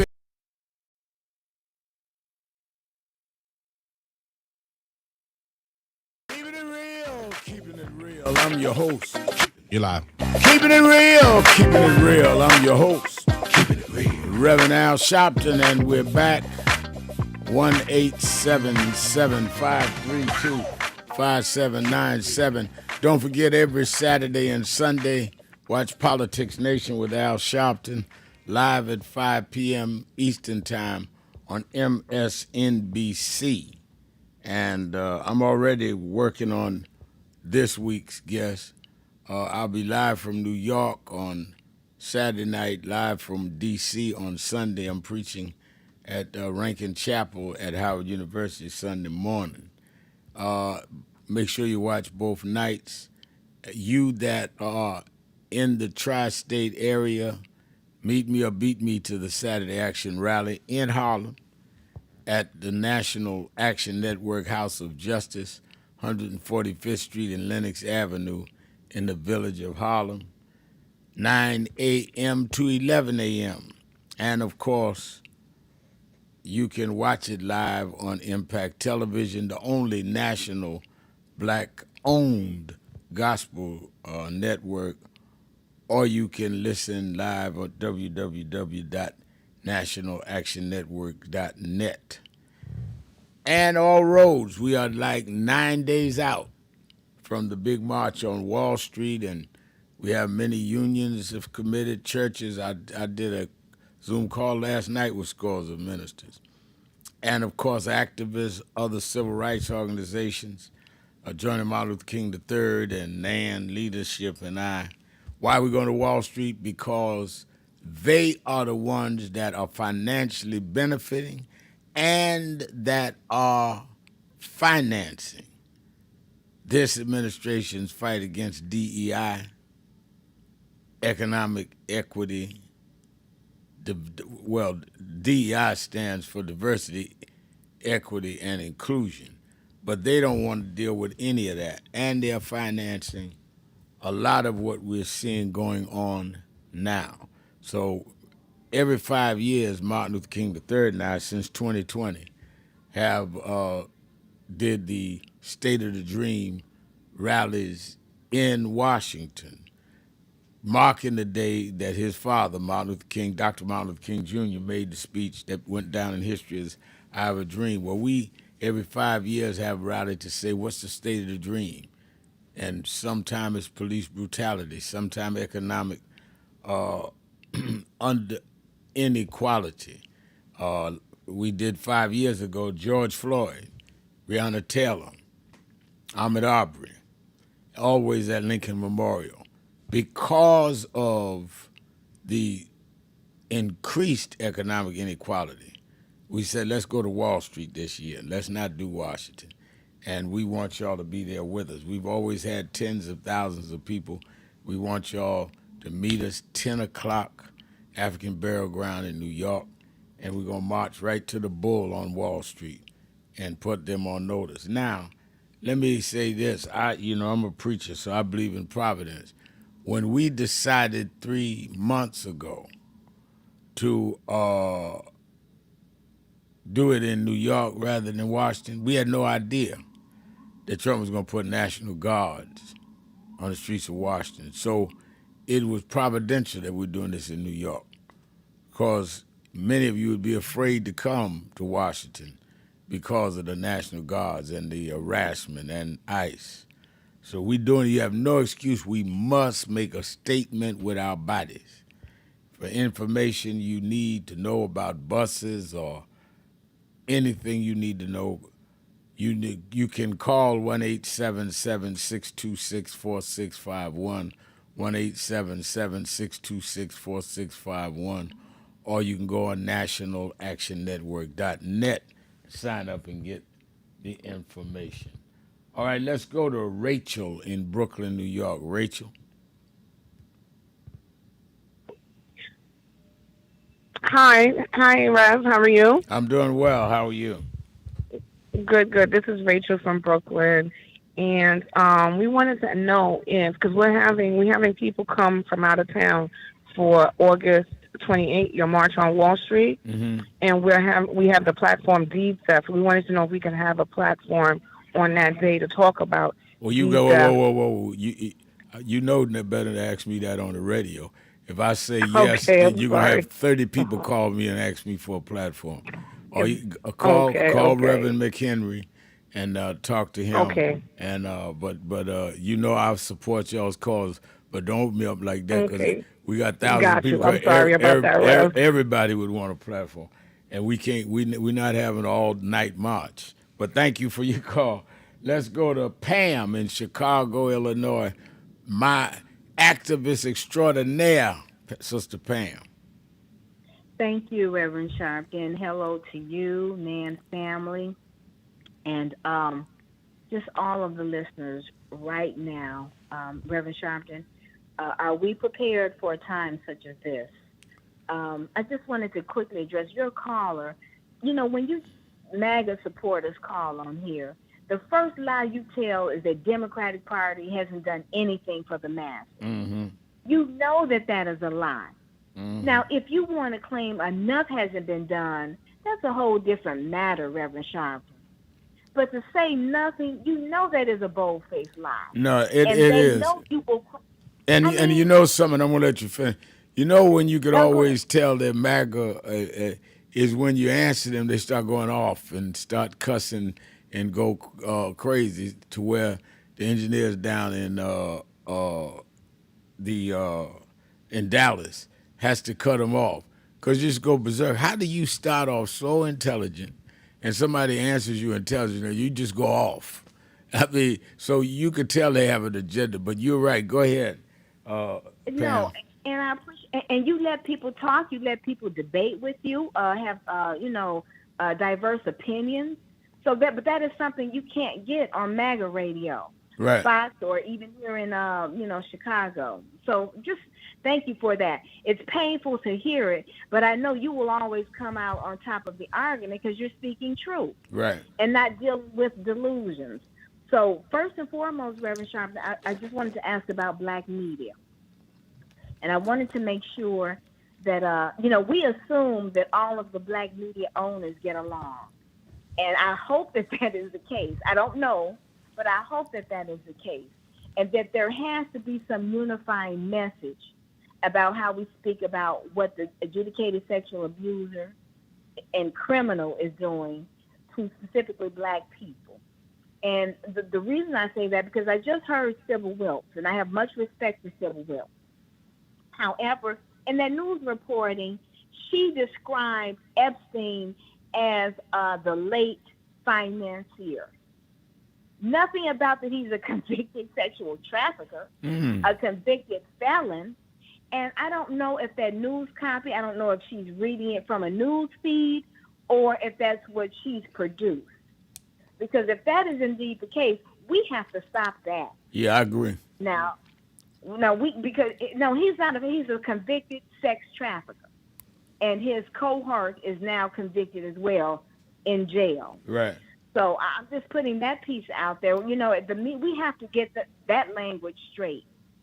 next for the march on the 28th, the protest on the 28th. I'm glad it is going to be on Wall Street, and I'm also Reverend Sharpton, just with the cruelty and the vindictiveness of the person who's in the White House, now saying that, he wants to write something to restrict or eliminate mail-in ballots.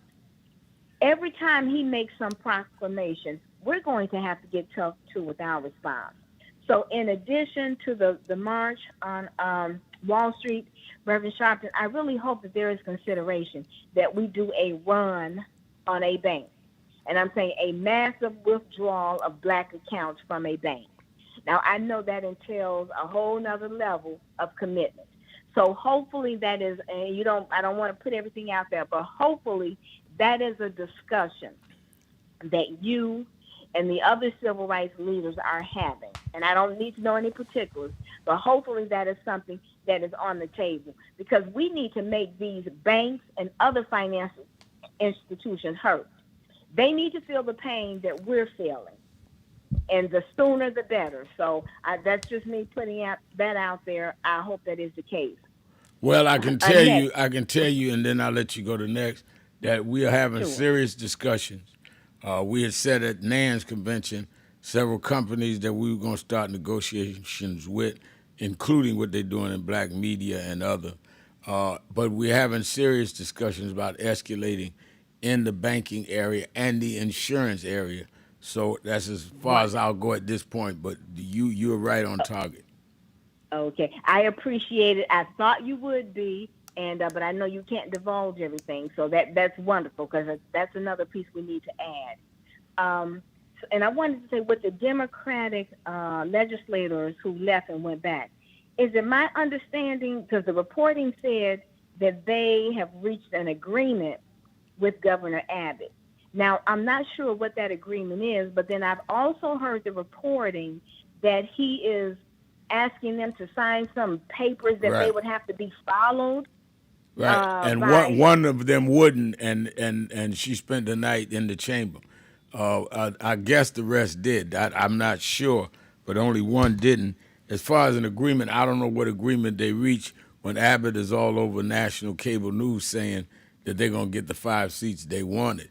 Now, the good news is they awakened everybody to this gerrymandering. So California, New York, and others are saying, fine, we'll do the same thing on the Democratic side. But I don't know if they reached any kind of agreement with Abbott. That has not been reported in Texas. Okay. I just wanted clarification, because I know you can't always believe what you hear. Absolutely. And Reverend Sharpton, I heard some reporting from Roland Martin, and people may agree or disagree, but his family is from Texas. He's from Texas. And he felt like they should have stayed out longer. Now, in saying that, I believe he understood, but he said if the Montgomery boycott could last 365 days, over a year, he said he felt like they could have held out longer. Now, that's a conversation to have. I'm not going to, blame them, but I'm just saying we have to have that same commitment no matter what we do. And I'm asking you, Reverend Sharpton, right now, because I see the fight with the masses, the poor, working class, middle class people. Are our wealthy Black people going to stand up in this moment and say something and do something? And let me give you an example. I'm going to call out Oprah Winfrey. Wait a minute, hold 1 minute, just 1 minute, because I'm way over my break time. Let me take the break. We'll be right back. Stay right there. Keeping it real. Sharpton, be right back. We all hear the radio ads.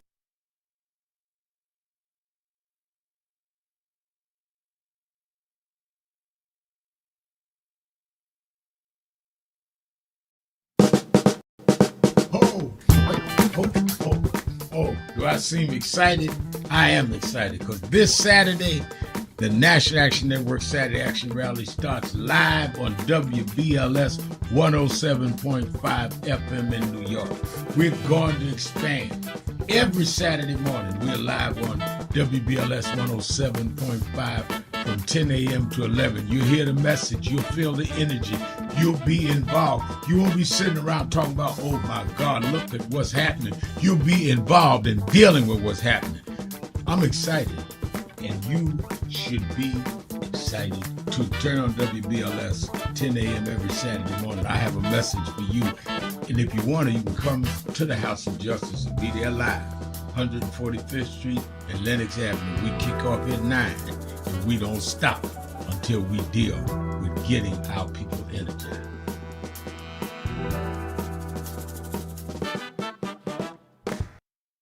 So who is Al Sharpton anyway? Who is this 33-year-old preacher without a church? A number of black New Yorkers as well. He is little more than a pudgy exhibitionist who can be counted on to show up, bullhorn in hand, at every racial incident.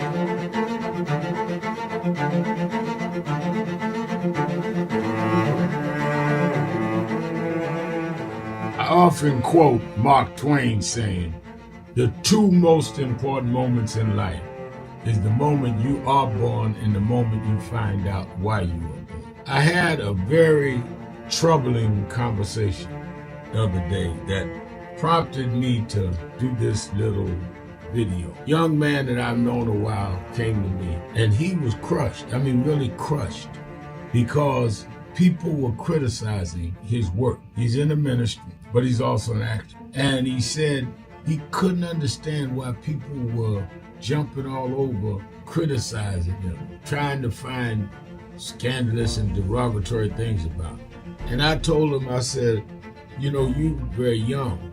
You don't know the road I've traveled.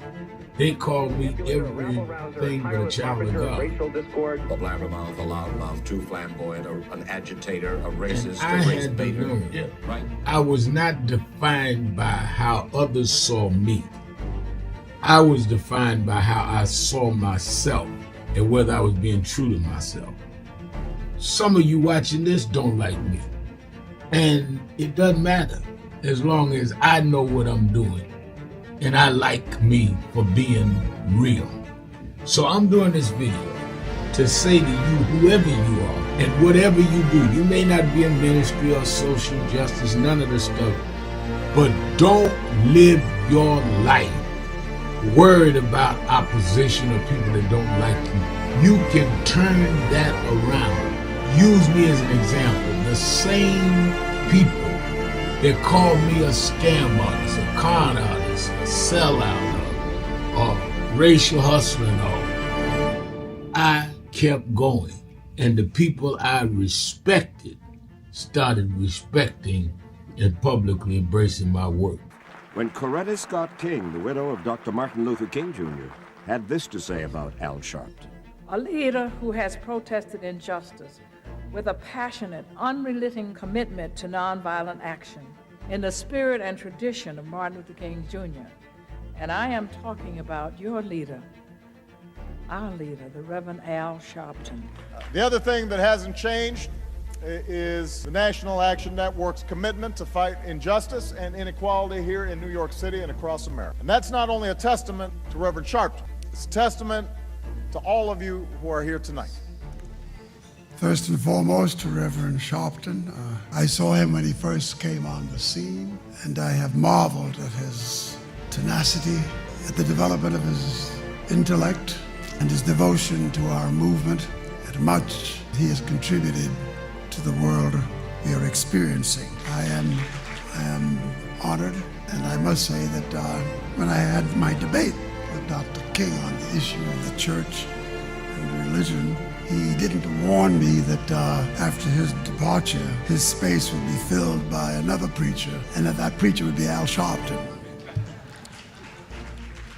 All you want in life is people that matter to you to say you did all right.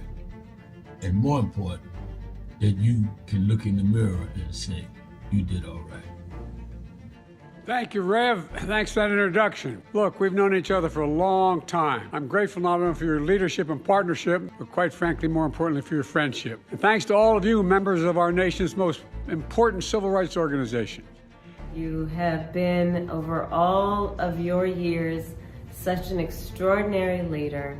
You are a voice of truth, a voice of conscience, a voice of practicality around what we must address and what we can do. And I thank you so much for your friendship. I remember that most of the youth around Al's age, he was about 12, wanted to be like Connie Hawkins, a great basketball player, legend, or Earl the Pearl, or Clyde Frazier. Al wanted to be like Adam Powell, a powerful preacher with a social justice gospel. He was very close to, at that time, to Reverend William Augustus Jones, powerful preacher and social justice advocate, and Reverend Gardner Taylor stayed right down the street, and Bishop Washington, whose church he came from, and Reverend Sandy Ray. He wanted to be like these giant preachers. He wanted them to have the edge, however, of the King's social justice dimension. He wanted to be like them. Now he's one of them. Perhaps taller than most of them because of the risks he has taken and the reward God has given him with his gift. I remember so well that I first escorted him to jail. He was around 13 years old. With the jail fighting the ANP. He was in the lineage of our struggle. He grew up in it. We didn't just see him on TV one night. He didn't happen. He came bottom up, not top down.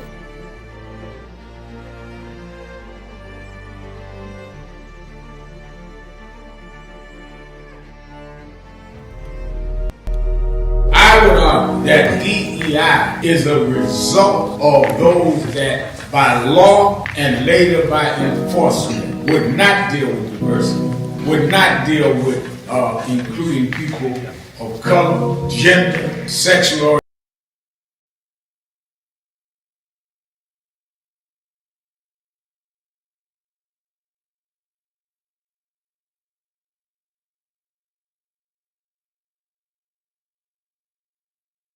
I'm your host, Reverend Al Sharpton.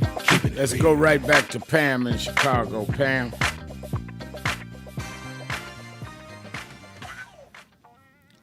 Is Pam there? Reverend Sharpton, thank you. You're welcome. And what I'm hoping is what I'm about to say is a call to action to wealthy people. Because I'm just simply asking, we all have issues, but at least wealth isn't one of your problems. You're not trying to get through life day to day. You're not living check to check. So you have a cushion whereby you can use your voice and platform. And let me speak to Oprah. And I don't want to hear anyone talk about I'm hating on Oprah and what are we doing. I'm saying if she's a black woman, I'm a black woman, we all have responsibilities. Here in Chicago, I remember the day Oprah said that she was not going to deal with the issues of race on her show. That's a fact. And then she went on to say that black people, if we just have black excellence and we just do what we need to do, then we'll be fine. Then the next thing she said was that these racism would die. All of these old racists and the racists, they'll just die off. Now, these are things she said.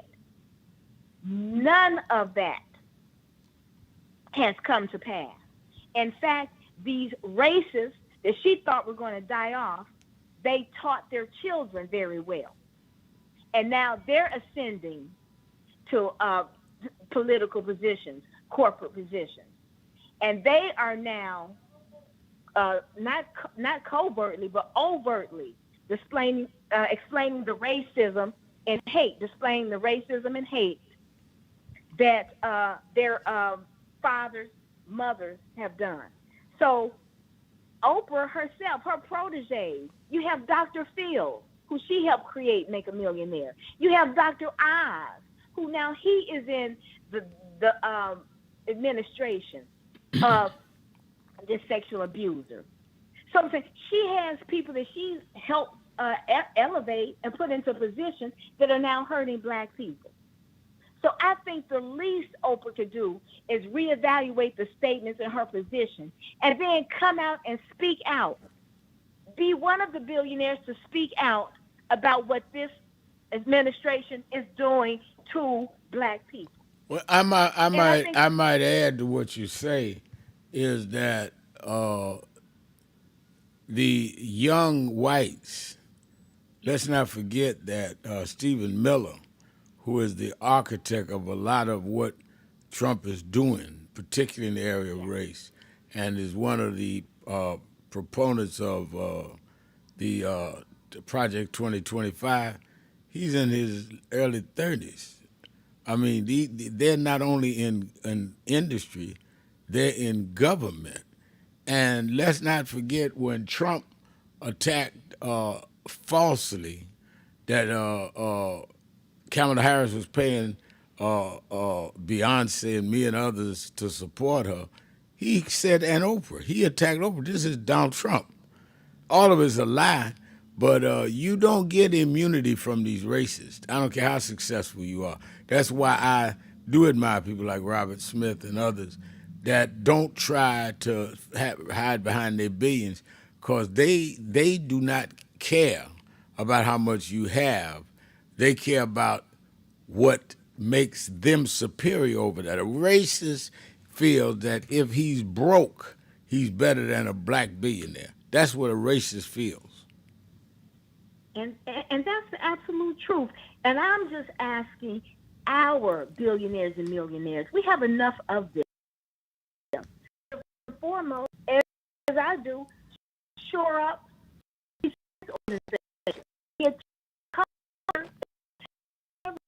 And billionaires are openly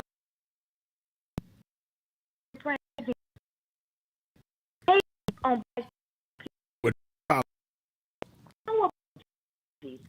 so we can't get our millionaires and billionaires just what is right to speak out. I mean, that makes no sense to me, Reverend Shaw. Why are we telling our young people to be successful, get an education, so you can, make money, wealth, and success, and you don't even speak out for the truth? That makes no sense to me. Stop telling black people to get a career, get an education, be all of this, and then when it comes time for you to speak, you can't even speak out. They called Kamala Harris a B, dumb, and garbage. This is what the person that sexual predator in the White House said. Yes, he did. And you have black people who can support that. It's too much, and we just need to identify the enemy. I'm not asking you to hate the enemy, because I don't have time to hate anybody. But you identify the enemy and you crush the enemy. And that means taking the power away from them that they think they have amassed to hurt us. We got to get serious about this. And I'm asking black people with money, get serious about this, business people. I mean, shore up our organizations that are doing the work. Reverend Sharpton, if I was a billionaire, you, many others, particularly Rainbow Push, would have nothing to worry about financially. Absolutely nothing. I don't understand it, and I never will. So that's what Oprah can do for me. Go back and rethink what you said, because all that makes no sense, because we're in 2025, and look what is going on. The hatred of black people and the racism is now coming from the White House. And we need all hands on deck. So thank you, Reverend Sean. All right, always good to hear your voice. Let me take my break. I'm coming back. More of you on the phones and on our message page at nationalactionnetwork.net's message page, on live stream message page. Let's take our break. Be right back. Keeping it real.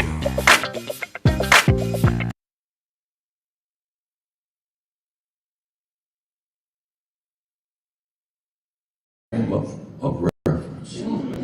400 years later, it's time to do some assessing where we came from. While Alabama, Georgia, and South Carolina, and Mississippi take the hits, the real trade market for commerce and cotton was New York. The port of New York. As a matter of fact, Joe, the first state to end slavery was Vermont. It was all the way up the coast. The big shipbuilders became rich off of our enslavement. Say our people are not slaves, they are our ancestors. They may be slaves of the person, but they're our ancestors, they're our foreparents. The money is made off of the commodity. We were the commodity in the commodity exchange. And they would import Africans. They export cotton and tobacco. And they built the whole economic system around Wall Street. Africans, because they feared the Indians would attack the Dutch, built a wall on Wall Street. That's what they named it Wall Street. It's the Africans, with logs and trees, they built a wall around Wall Street to keep the Indians from attacking the Dutch. So Wall Street was named after us.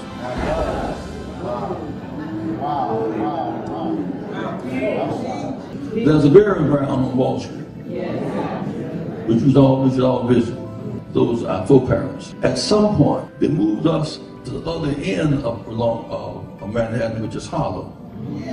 So we are on the same island as Manhattan. Manhattan, Harlem, Wall Street, on the same island. Harlem is right down the road from Wall Street. That's interesting that most of our leaders who argued different cases never quite got to march on Wall Street. That was Reverend Jesse Jackson speaking at National Action Network's House of Justice in 2020, saying that we'd ignored dramatizing, putting the spotlight on the economic inequalities, the economic issues of this country by never having marched on Wall Street en masse. Well, on August 28th, 5 years later, we're going to do just that. Because with this big, beautiful bill, which is a big, ugly bill that cuts Medicaid and SNAP, with the ending of diversity, equity, and inclusion programs and initiatives in the private sector, which gives blacks and others jobs, contracts for businesses, making sure we make the C-suite based on our merit and not excluded because we didn't have the family background in a given place, whether it be academic or business.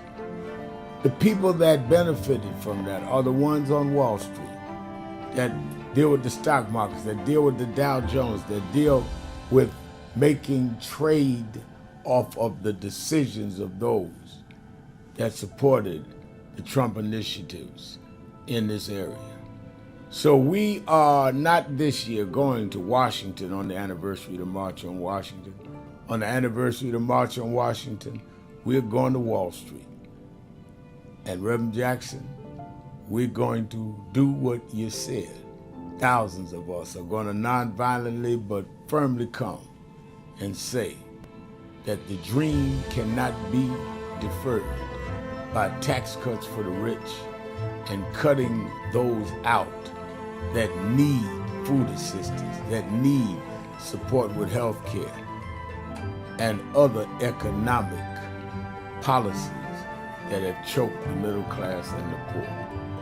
August 28, 2025, go to www.nationalactionnetwork.net, get the details. Meet us 10 a.m. at the African Burial Ground and be ready to march. Buses are coming from all over the country. Go to that website or call 1-877-626-4651. No justice, no peace.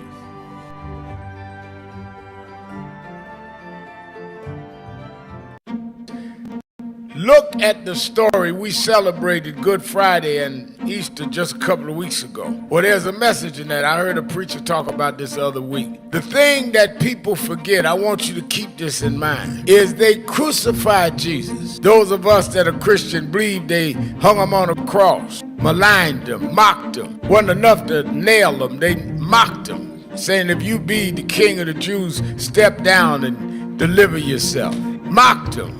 Ridiculed him. He wanted water, they gave him vinegar. Crowned him with a crown of thorns. When they should be giving you your celebratory, they're going to give you some attacks. But the end of the story was they went and laid him in Joseph's tomb. Didn't even have a family tomb. Didn't have insurance like some of us. Laid him in a borrowed tomb. But the third morning, this is the story they tell. The third morning, when they came to where they laid him, he wasn't there. My message is to you today that don't let them catch you where they laid you.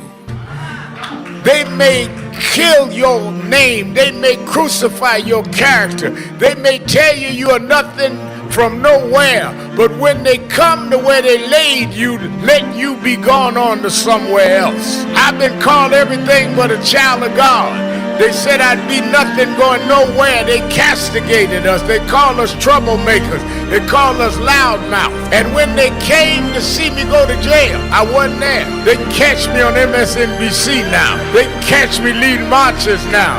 I serve a God that not only will go through the crucifixion, but will bring you through the resurrection.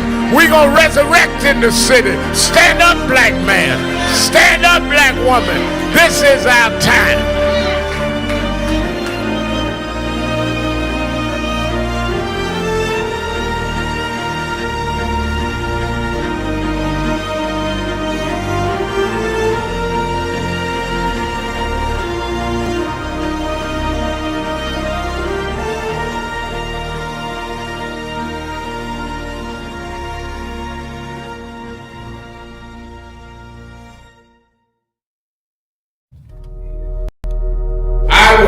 That DEI is a result of those that by law and later by enforcement would not deal with diversity, would not deal with including people of color, gender, sexual orientation, as well as disabled. And the conscious effort by government and the private sector to begin to equalize the opportunities of this country was something that makes it more humane and fair for all of us. To DEI diversify. It's not based on the lack of merit. We could not show our merit because we were extremely pompous conservatives that talk about we want a society based on merit. Well then, if it's based on merit, then why did you discriminate based on race and gender? Until they cut off much of the population and then had merit between white males.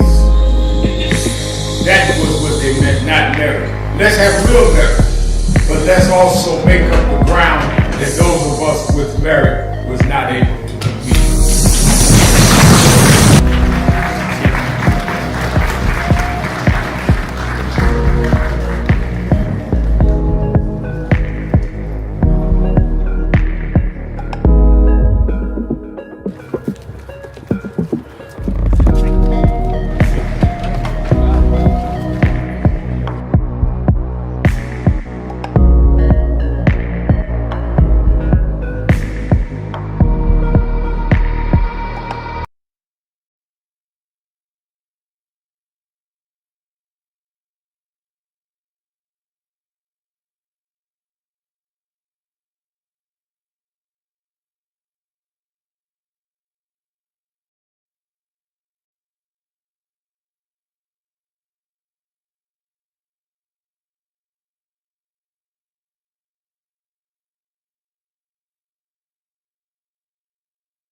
Keeping it real.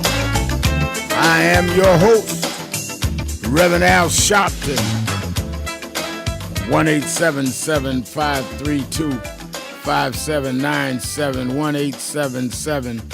1-877-532-5797, or you can go to nationalactionnetwork.net live stream, and we will take your messages if you post them on the message board. Howard Bankhead is on the message board saying, yes, Reverend Al, this is your good brother Howard Bankhead from Huntsville, Alabama. If the good people of Texas organized and came together and boycotted the economic system of Texas, cut the money off, the MAGA Republicans, and they will stop the madness. Well, we need to do a combination of things. Let me bring in our co-host every Tuesday that joins us. He is the senior pastor of the First Corinthian Baptist Church in Harlem. He is a noted author and member of the National Board of National Action Network, the Reverend Dr. Michael A. Walron. How you doing, Reverend Walron? Pretty good, Reverend Sharpton. How are you today? Pretty good. Give me your views of, because you think global as well as local. What do you think is any meaning that has come out of this meeting yesterday with Zelensky, European leaders, and President Trump? Well, I think not just the meeting, but the things that President Trump made clear he wants to see from Vladimir Zelensky. It's hard not to think, Rev, that somehow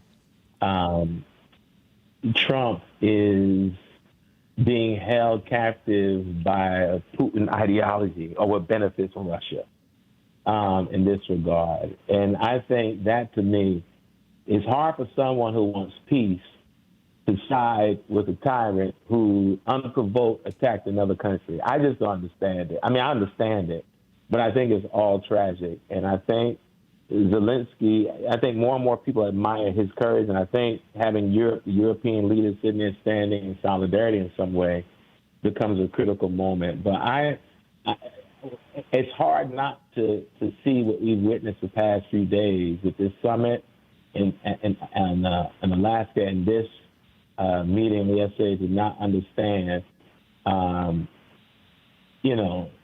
that Trump in some way is doing the bidding of Putin, even though, he claims that Putin has agreed to meet Zelensky and these accommodations are underway. I mean, these are things that go in the same, I think, field as Trump talking, but we don't necessarily see what is really going to outcome be. I just know that Trump is not really going to side with Zelensky in any way, shape that it appears to be, no matter what he says.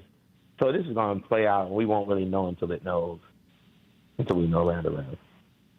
The resistance that we've seen in Texas, that now they've gone back in after 2 weeks, and the threat that we are hearing that in Texas they're going to change the voting lines, the districts, so they can get 5 more congressional seats. We're hearing other states are threatening to do that. Then California and New York is saying they'll change it to save it. Talk about that. You and I have talked a lot on this show about if voting didn't mean anything, why are they going through all this trouble? If voting was so rigged and so unnecessary, then why are they even changing the lines and all? I mean, where all am I? What do vote don't mean nothing, folk calling? If it don't mean nothing, then what is Abbott and them going through all this for? Rev, we have had these conversations over the years numerous times, and I am going to use the same analogy I've used every single time we talk about this. When fighters are preparing for a fight, they do not try to neutralize their opponent's weakness. They try to neutralize their opponent's strength so that they can have a better chance of being victorious. The attacks on voting rights that we've seen is a direct example of the fact that our strengths they're seeking to neutralize our strengths. I wish that more people understand that it is our strength. If we keep saying it doesn't matter, we're playing into the hands of those who want to neutralize one of our strengths. And one of our strengths is the capacity to vote. If you go back to the Gilded Age, which I think the Trumpism people are trying to pull us back to, herd us back to, I mean, one of the ways that people were able to combat the robber barons and the 1% when there were no regulations, no real strong unions, is to vote and come out to vote to get the people in place who could then create regulations, to then be part of unions. We've seen an intentional attack by Republicans to minimize the power of unions because that's part of resources, to minimize the impact of the courts and to delegitimize voting. So they are telling you where the strengths are and where the points of power and pressure can be. And we have to follow that so that when they want to gerrymander, if you think that voting is not important, when Donald Trump says that he needs some votes for this midterm. First signal that he's worried about the midterm. That's the first thing it should be a signal of. Because if you're not worried about it, why try to stack the deck by getting up more seats for this moment? He's concerned about the future of the Republican Party. And then also by doing this in other states saying they're going to do it, Rev, I think the only way you got to fight in this season is to fight and be offensive. So what Gavin Newsom is saying in California, what we're saying here in New York, if they want to try to get seats, then we need to do the same thing. Right. I wish more Democrats will understand that. We are getting a master class right now, and I hate to use this language for Donald Trump, but we're getting a master class, not from Trump, but from the puppet masters behind Trump on what you do when you have political power. What you do.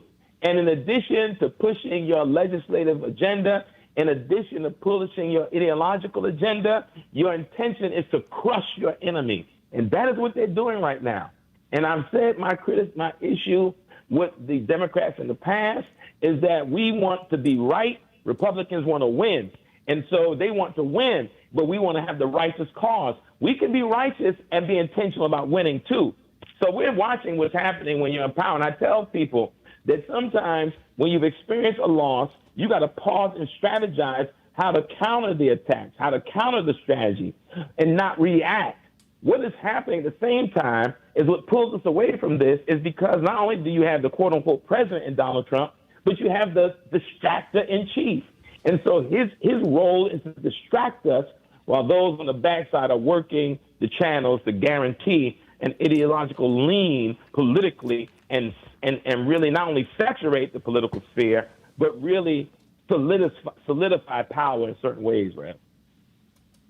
And he does it with flooding the zone, keeping the misinformation going.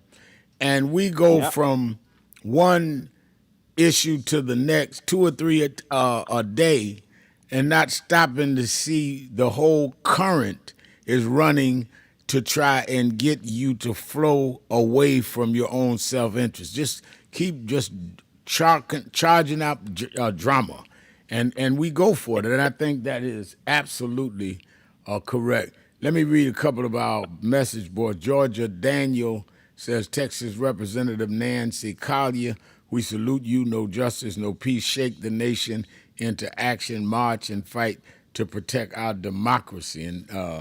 And she's talking about Representative Collier is the one that spent the night rather than sign this sheet that they asked all the legislators to sign, the Democrats, that they would allow some law enforcement personnel to be with them.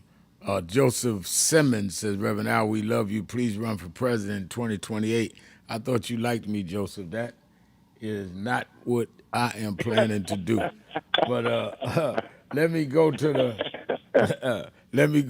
I appreciate the flattery, but we got a lot of people can run. I intend to be very much involved. I promise you that.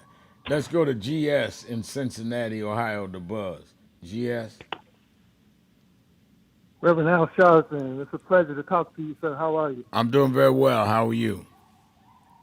I'm excellent. Thank you for asking, sir. Real quick, Reverend Sharpton, I want to ask you something. It's kind of a change of topic, but it's in the same realm of what you were talking about. It's about silencing voices.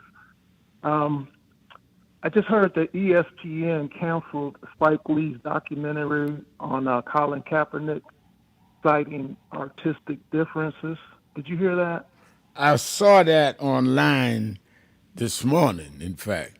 And I wish I had heard that before, because I had Spike on my TV show Sunday night, and I would have asked him.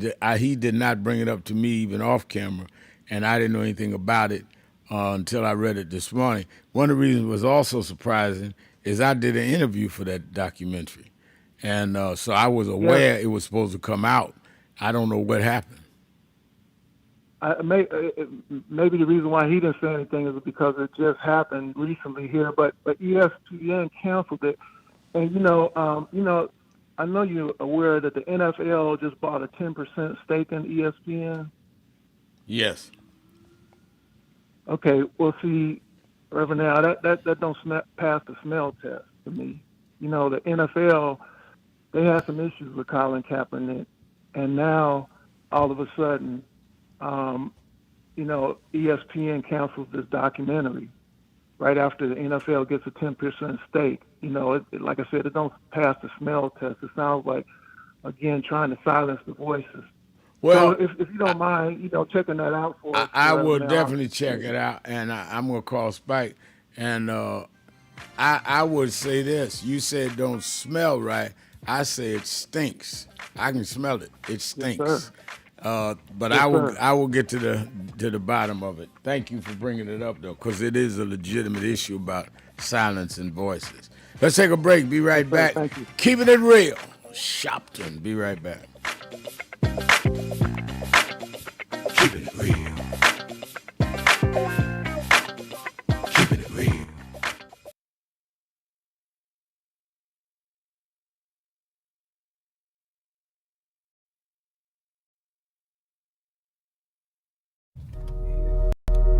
I would argue that DEI is a result of those that by law and later by enforcement would not deal with diversity, would not deal with including people of color, gender, sexual orientation, as well as disabled. And the conscious effort by government and the private sector to begin to equalize the opportunities of this country was something that makes it more humane and fair for all of us. To DEI, diversify, is not based on the lack of merit. We could not show our merit because we were extremely pompous conservatives that talk about we want a society based on merit. Well, then, if it's based on merit, then why did you discriminate based on race and gender? Until they cut off much of the population and then had merit between white males. That was what they meant, not merit. Let's have real merit, but let's also make up the ground that those of us with merit was not able to compete.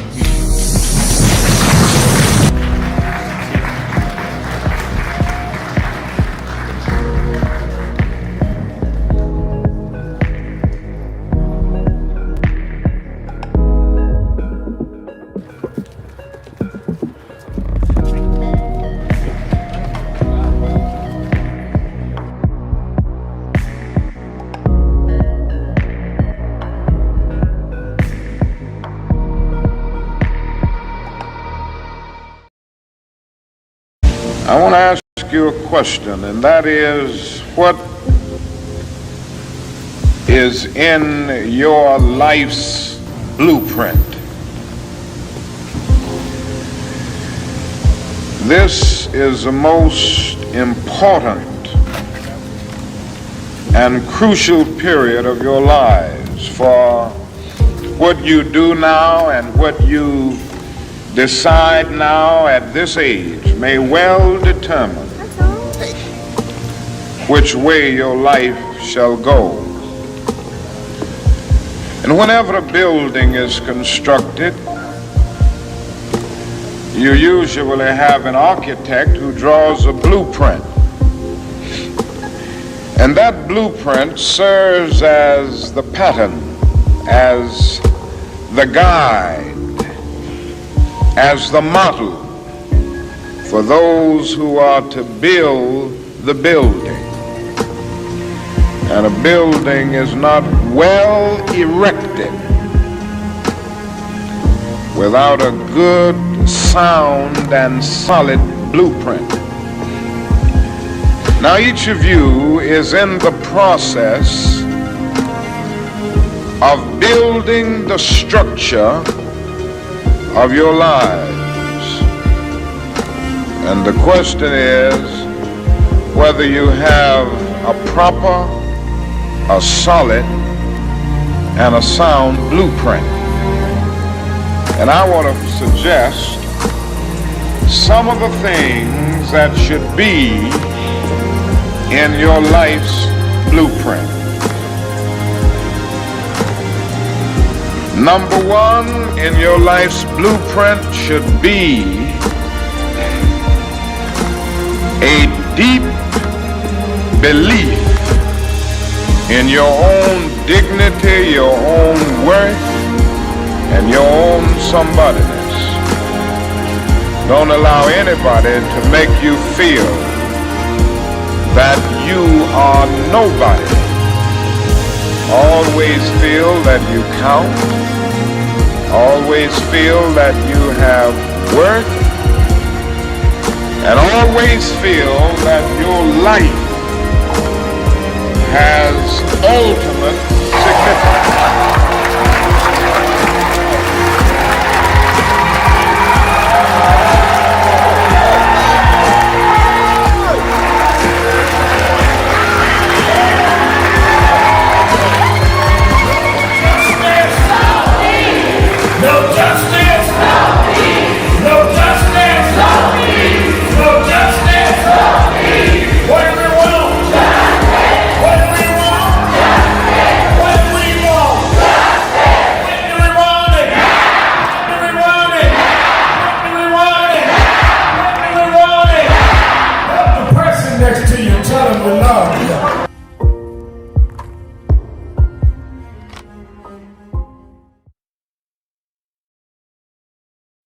Good morning.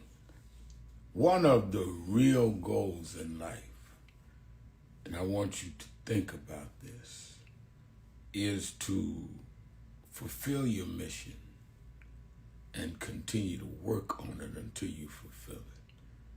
And at the same time, be able to find real pride and fulfillment in being you.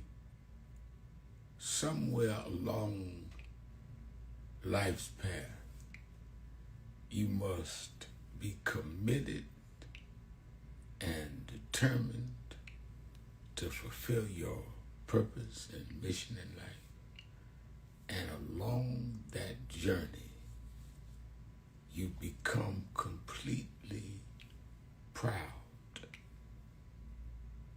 I mean, inwardly proud of who you are and who you've become.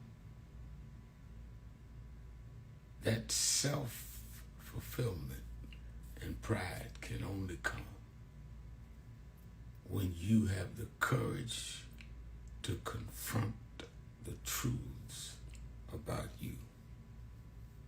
It takes courage to really face the truth about what your self-doubts and insecurities and need of validations. Where does all that come from? Face your weaknesses, your tendency to mentally and therefore in real life wander away from. And once you confront the truths about you, it'll make you stronger and clearer to fulfill your purpose and mission. And you will have a peace and a self-empowered position that is more valuable than anything in life. Set that as your goal, to be purpose-driven, mission-oriented, and face even the ugly truths about you so you can minister to those weaknesses, failings, and become proud of who you are and what and who you've become.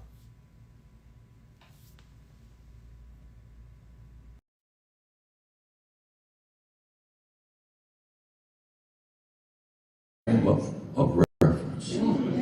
400 years later, it's time to do some assessing where we came from. While Alabama, Georgia, and South Carolina, and Mississippi take the hits, the real trade market for commerce and cotton was New York. The port of New York.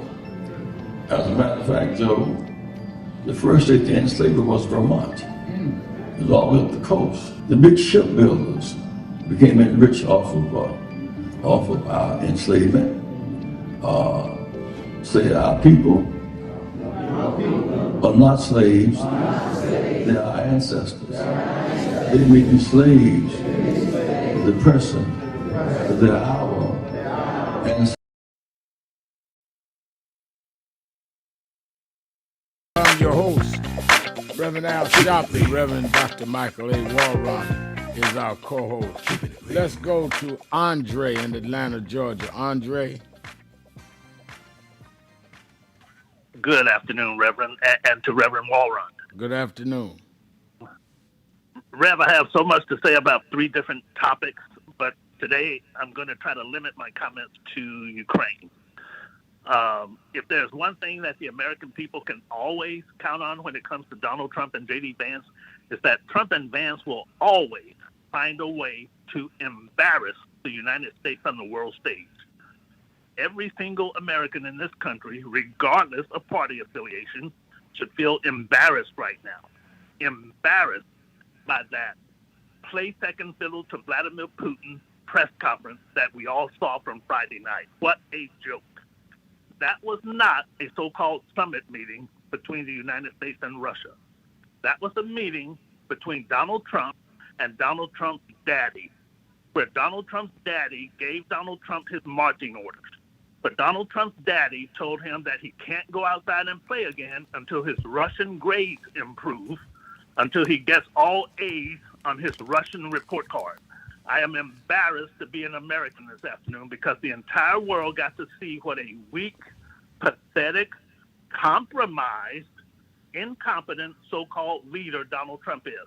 I heard this so-called leader tell the entire world on more than one occasion that if Vladimir Putin did not agree to a ceasefire, that there would be, quote, severe consequences, unquote. Where is the ceasefire, Donnie? It doesn't exist. Where are the severe consequences, Donnie? They don't exist. And you know, Rev, Trump and Vance and MAGA world have been whining and boo-hooing lately about Trump being referred to as the taco president. TACO being an acronym for Trump always chickens out. Someone in MAGA world needs to call into this radio show right now and explain to me why he should not be referred to as the taco president every single time when it comes to Russia. He threatened severe consequences against Russia, and then he chickened out after his daddy gave him a stern look. And also, what an embarrassingly juvenile, pathetic, uneducated comment it was for Trump to make when he stated that Ukraine can end this war at any time if it wanted to. Of course they could end it. Any country can immediately end any war that they're involved in if they simply surrender and give in to the demands of the other side, which is exactly what Trump and Vance mean when they say that Ukraine can end the war. South Korea could have ended its conflict with North Korea in 24 hours if South Korea would have simply given the North what it wanted. The American colonists in the 1700s could have ended the Revolutionary War in 1 day instead of 8 years if the colonists had simply given the British crown what it wanted.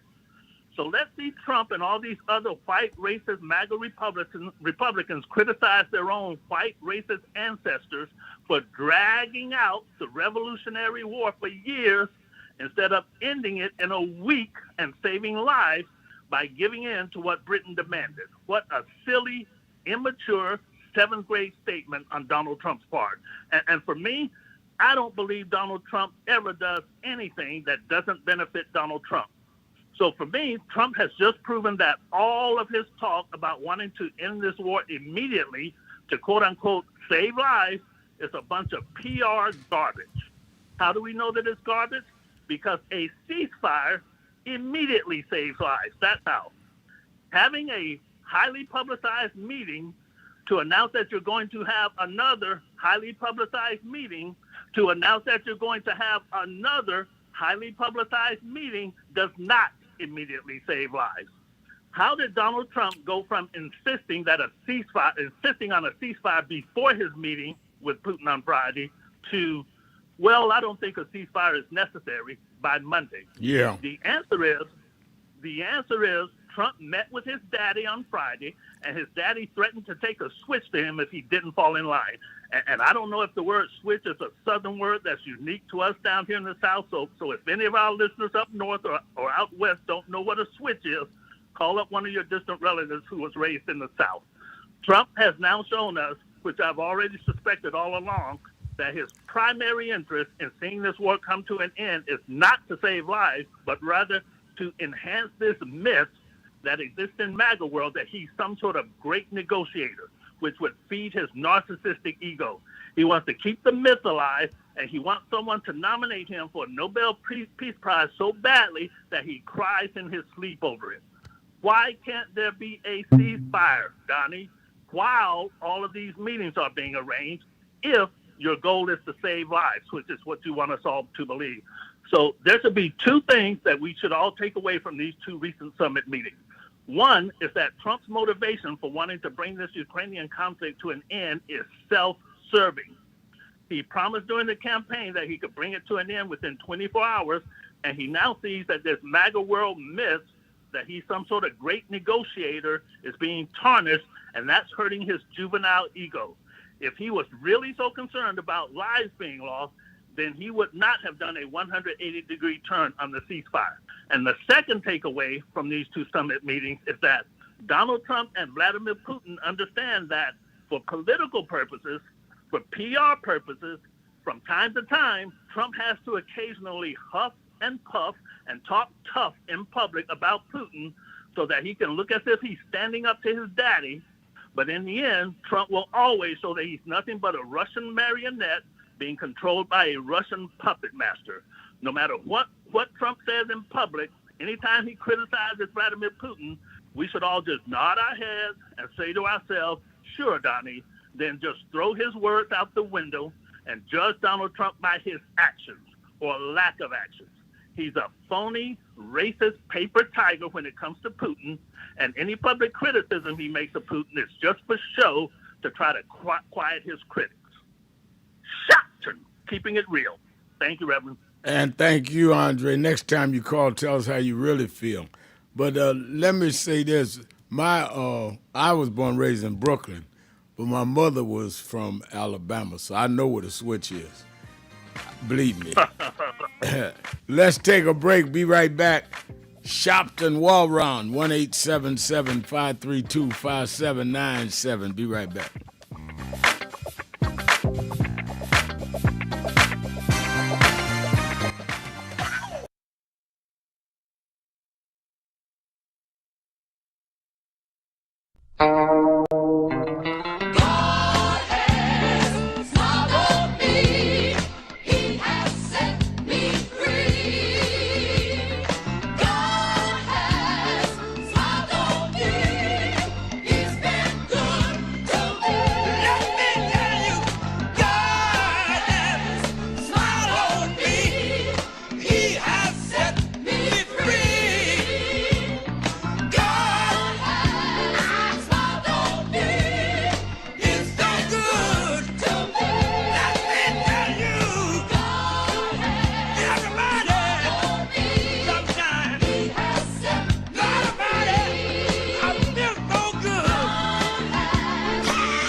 country talking to the radio announcers, the church people and the street people, telling them that God has smiled on me.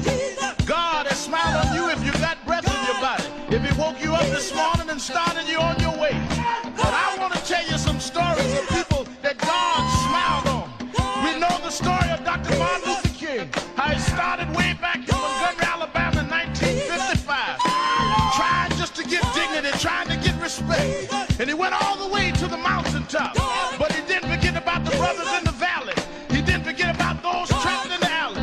And I hear Brother Martin King say, God has smiled on me. He's been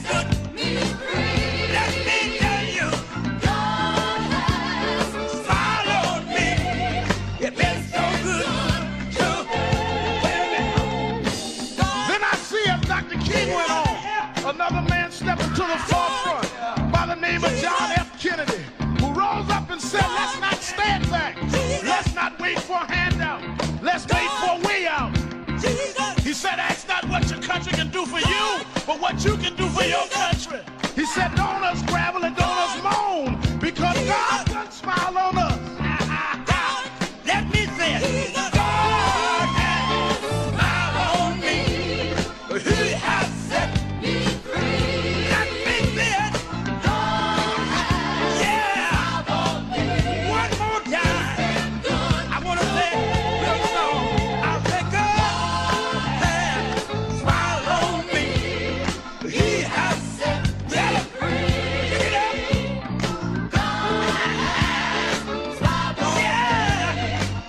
I feel it. Then I went on by backstage at the Apollo Theater and I saw a man come out. They call him the King of Soul, James Brown. And James Brown said, Reverend, don't you worry. I started out as a shoe shine boy. I started out as a convict. I started out uneducated. But I learned to sing my song. And I sung it all over the world. I told him it was a man's world. I told him about the big payback. I told him Papa got a brand new bag. And all over the world, they can hear my voice. But Reverend, don't you frown. Don't you bow your head. Tell him what you told me, Brother Brown. I said, now God has smiled on me. He has set me free. Yeah. He has set me free. God smiled on me. It's been so good to me. Then I went home and I told my mother what Brown told me. And she said, son, even though we don't have much, we don't need relief. All we need is belief. And she said, he didn't tell you no lie, because the Lord will take care of you. God sits high, but he looks down low. And every time you get discouraged, every time you're burdened down, all you have to do is think of the things that God made a way for you and look toward the heavens. Lift your eyes to the hills and say, God, God, God, come smile on me. Now then, the God has smiled on me. He has set me free. God has smiled on me. And that has been so good to me. Yes, he has. I say, God smiled on me. He has set me free. And I know all over the country, smile on me. We need jobs. We need a way to make it. We need help. We need jobs. We need a way to make some money to feed our families and raise our bread. We need a way to survive, so we don't need crime as a survival kit. We just need a little bit. But don't give the hope up. Don't lose the faith, because God will smile on you. God will give you the strength. God will make a way for you. Adam Clayton Powell said, keep the faith. Keep the faith, baby. I hear Robert Kennedy saying that it's not the dream of, but it's the dream that'll live on forever. Just know that God will smile on you. Dr. King had a dream. Dr. King said, I went to the mountaintop, but I didn't stop there. I looked over and saw the promised land. I hear Brother Malcolm saying, don't sit on the stoop. Stand up and be a man. Respect yourself. Be somebody. Then I hear the brothers in the Hispanic community say, I'm going to stand up and be a man. I'm going to do the best I can. I had a reaper say, I don't care what time you come home, but just give me some respect when you get there. Now God has smiled on me. He has set me free. God smiled on me. It's been so good to me. Sit down. And as we move on in history, let us remember that if we look to God, God has the answer to all of our problems. God is still the same God he was years ago, and we can still make it. We can still hold on like Frederick Douglass did. We can still keep him on like Martin Luther King did. We can still ride on the way everyone that made it did. They didn't have much, but they had a whole lot.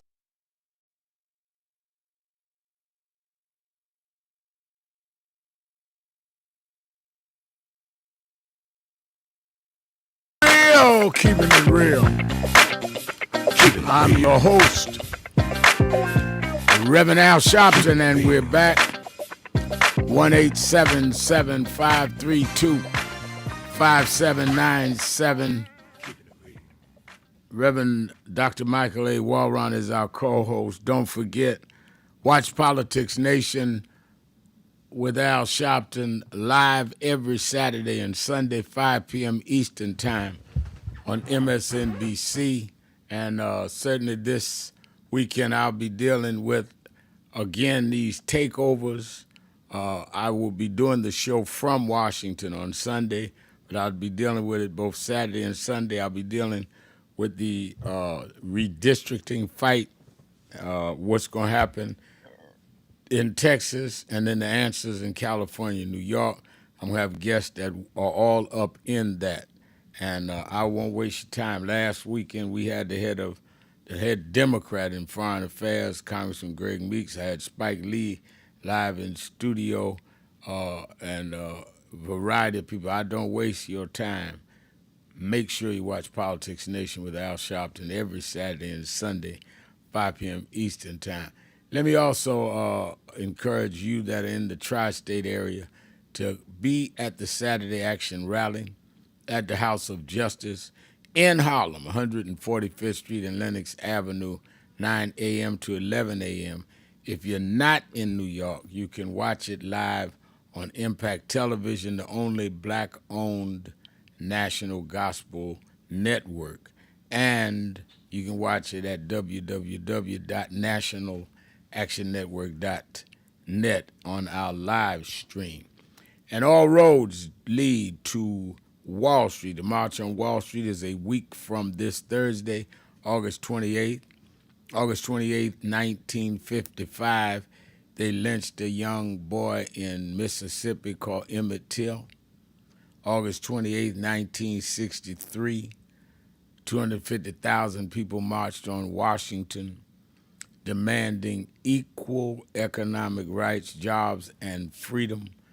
Martin Luther King made the historic speech known as I Have a Dream. And starting in 2000, for the last 25 years, Martin Luther King III and I, the first year his mother was with us, Coretta Scott King, have commemorated that day by saying, what is the state of the dream now? And 5 years ago, we did it around the state of criminal justice. Ahmaud Arbery had been killed that year, Breonna Taylor, and George Floyd. And we had about 200,000 in the middle of a pandemic in 2020 come out. But we said this year, we need to go to Wall Street. The economic inequality needs to be graphically shown. We need to show that these are the people that are financing the battles against DEI, diversity, equity, and inclusion, that's costing us jobs and positions. And these are the people that benefited from Donald Trump returning the tax rate of the wealthy. And we said, let's go to Wall Street. Martin Luther King III and Andrea Waters King, the Drum Major Institute and National Action Network, and others, Urban League and others are supporting us. And you can go to www.nationalactionnetwork.net and find out where buses are leaving there. I've got buses leaving as far as Nashville, Tennessee, to be a part of this big march. There has not been a black-led march since Trump got reelected. We've supported marches, deportation marches, absolutely support, no King's Day, but where has been our voice that has put out front our concerns and galvanizing our community? So I want everybody to be there. All of our church denominations have endorsed it. They'll be there, about 11 national unions.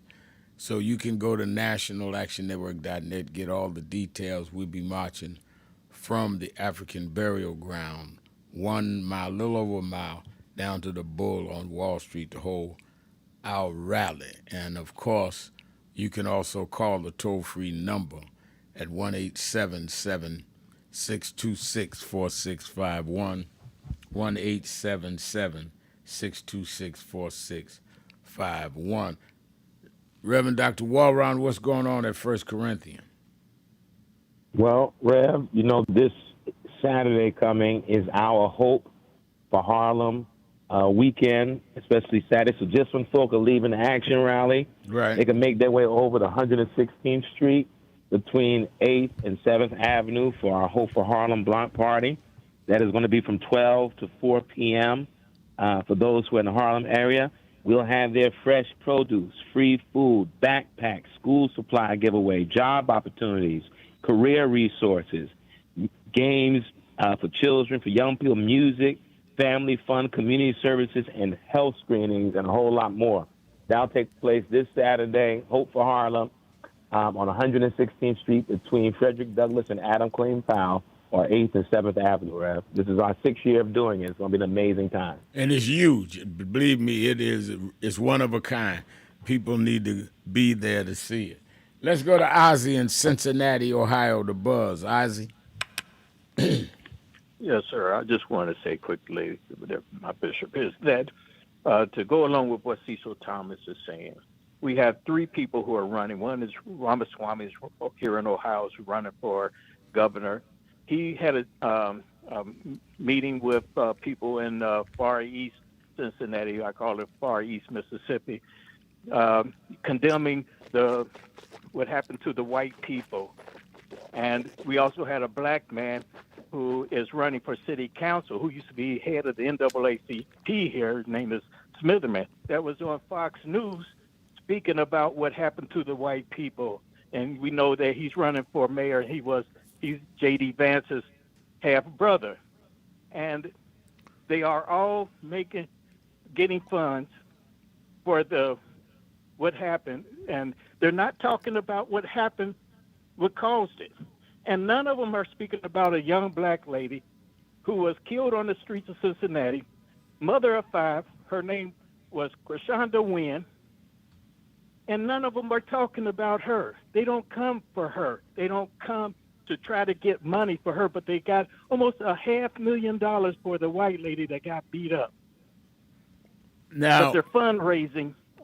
They're fundraising for a lady that got beat up, but they didn't fundraise for the people on the black side of this. I'm trying to understand what you're saying, Ozzy. Well, this was a separate incident. Oh, okay. Where the lady was shot multiple times. But we also have a governor here, DeWine, who is sending guardsmen to D.C. to protect them, but he doesn't come to our community to do anything to protect us. So I understand it's a double-edged sword where they make sure they can fundraise and protect white people, but they don't care about black people. And it is proven by what Cecil Thomas was saying, that they're going to come after us, but they won't go after themselves. And Ramaswamy is running there in Ohio, is that right? For the governor, yes, sir. And J.D. Vance's half-brother is running for the mayor. And this is Hamilton County, where we live at, is Democrat councilmen and mayor, and also the county commissioners mostly are Democrats. But they're coming in with a message that you are not safe, and therefore we need to come and save y'all. But they're not trying to save us. They're trying to fear-mongering, make money and a profit off of the carnage that's happening here. Where are the black leadership? Have they come out and said anything? Yes, sir. Well, Cecil Thomas called you earlier. Right. I know him. I know you remember, I hope you do, Reverend Damon Lynch III. Oh, yeah. I remember Reverend Damon. Yeah, I spoke there a couple of times. He's been speaking out about it, too. And Lincoln Ware keeps us abreast of all the information that he gets. Well, the leaders are he there. is one of a kind. He's been doing that for years. Yes, sir. But it's just the white community only seems to be interested in what happens to the white community and making money off of what happens to, when it comes to this young black lady being shot and the death of black people, they're not there for us. All right. Well, thank you for your call. Reverend Walron, in New York, the political scene is what it is in terms of the mayor race. But one of the things that I've taken note is that the governor, Kathy Hochul, has said that she will draw up redistricting if, in fact, Texas does this, just like Newsom does. I think this is, like Newsom has committed, I should say. I think this is the kind of proactive politics that people want to see. Sir, simple talk about what it has caused the fact of his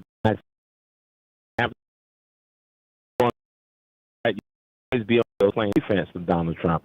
So I think what Gavin Newsom is intending to do and what Kathy Hochul was talking about is the way you counter this. You cannot passively just sit by and watch what is happening. Something has to be done. And so, Rev, I'm going to tell you, it's encouraging to hear what Gavin Newsom wants to do. It's encouraging to hear Kathy Hochul. And we'll see how this fares. But I think that's part of a strategy to counter. Again, his desire to have Governor Abbott find 5 more seats is because there's fear. There's fear of what may happen in these midterms, whatever may happen in 2028. There's fear. And so we have to see that as a sign and now seek to attack that weak point for him. And I think what they're proposing to do, Rev, is the way. Leslie Jennings is on our page at live stream saying, "Hope for Harlem, 116th Street between 7th and 8th, Saturday, 12 p.m. You got Leslie advertising it. I like that. And I think that let me tell you something. There's something that is strengthening about bonding together and doing things together. And what you do is a prime example of that. And that is what will make our community a community rather than a neighborhood, learning to do things together, share together, and not by the portrayal of us as always at each other's throats. Yes, we have crime. Right. Yes, we have differences, but that's not all we have. And I think that that I salute you and FCBC for being consistent. It's the 6th year. That's aside from what you've done with your mental health program and at the same time, pastoring one of the largest churches in the country. So task is your middle name, but you managed to do it well. Let me get ready to go. I see the time. Let me thank Reverend Dr. Michael A. Walron. Let me thank all of you that called in, listened in, you that called in and wrote in the message board and couldn't get through, but hung in there anyhow. Remember, whatever you do, wherever you go, however you feel, tell somebody, tell anybody, tell everybody. Reverend Al told you personally, keep it real. Keep it real. Keep it real. Talk to you tomorrow.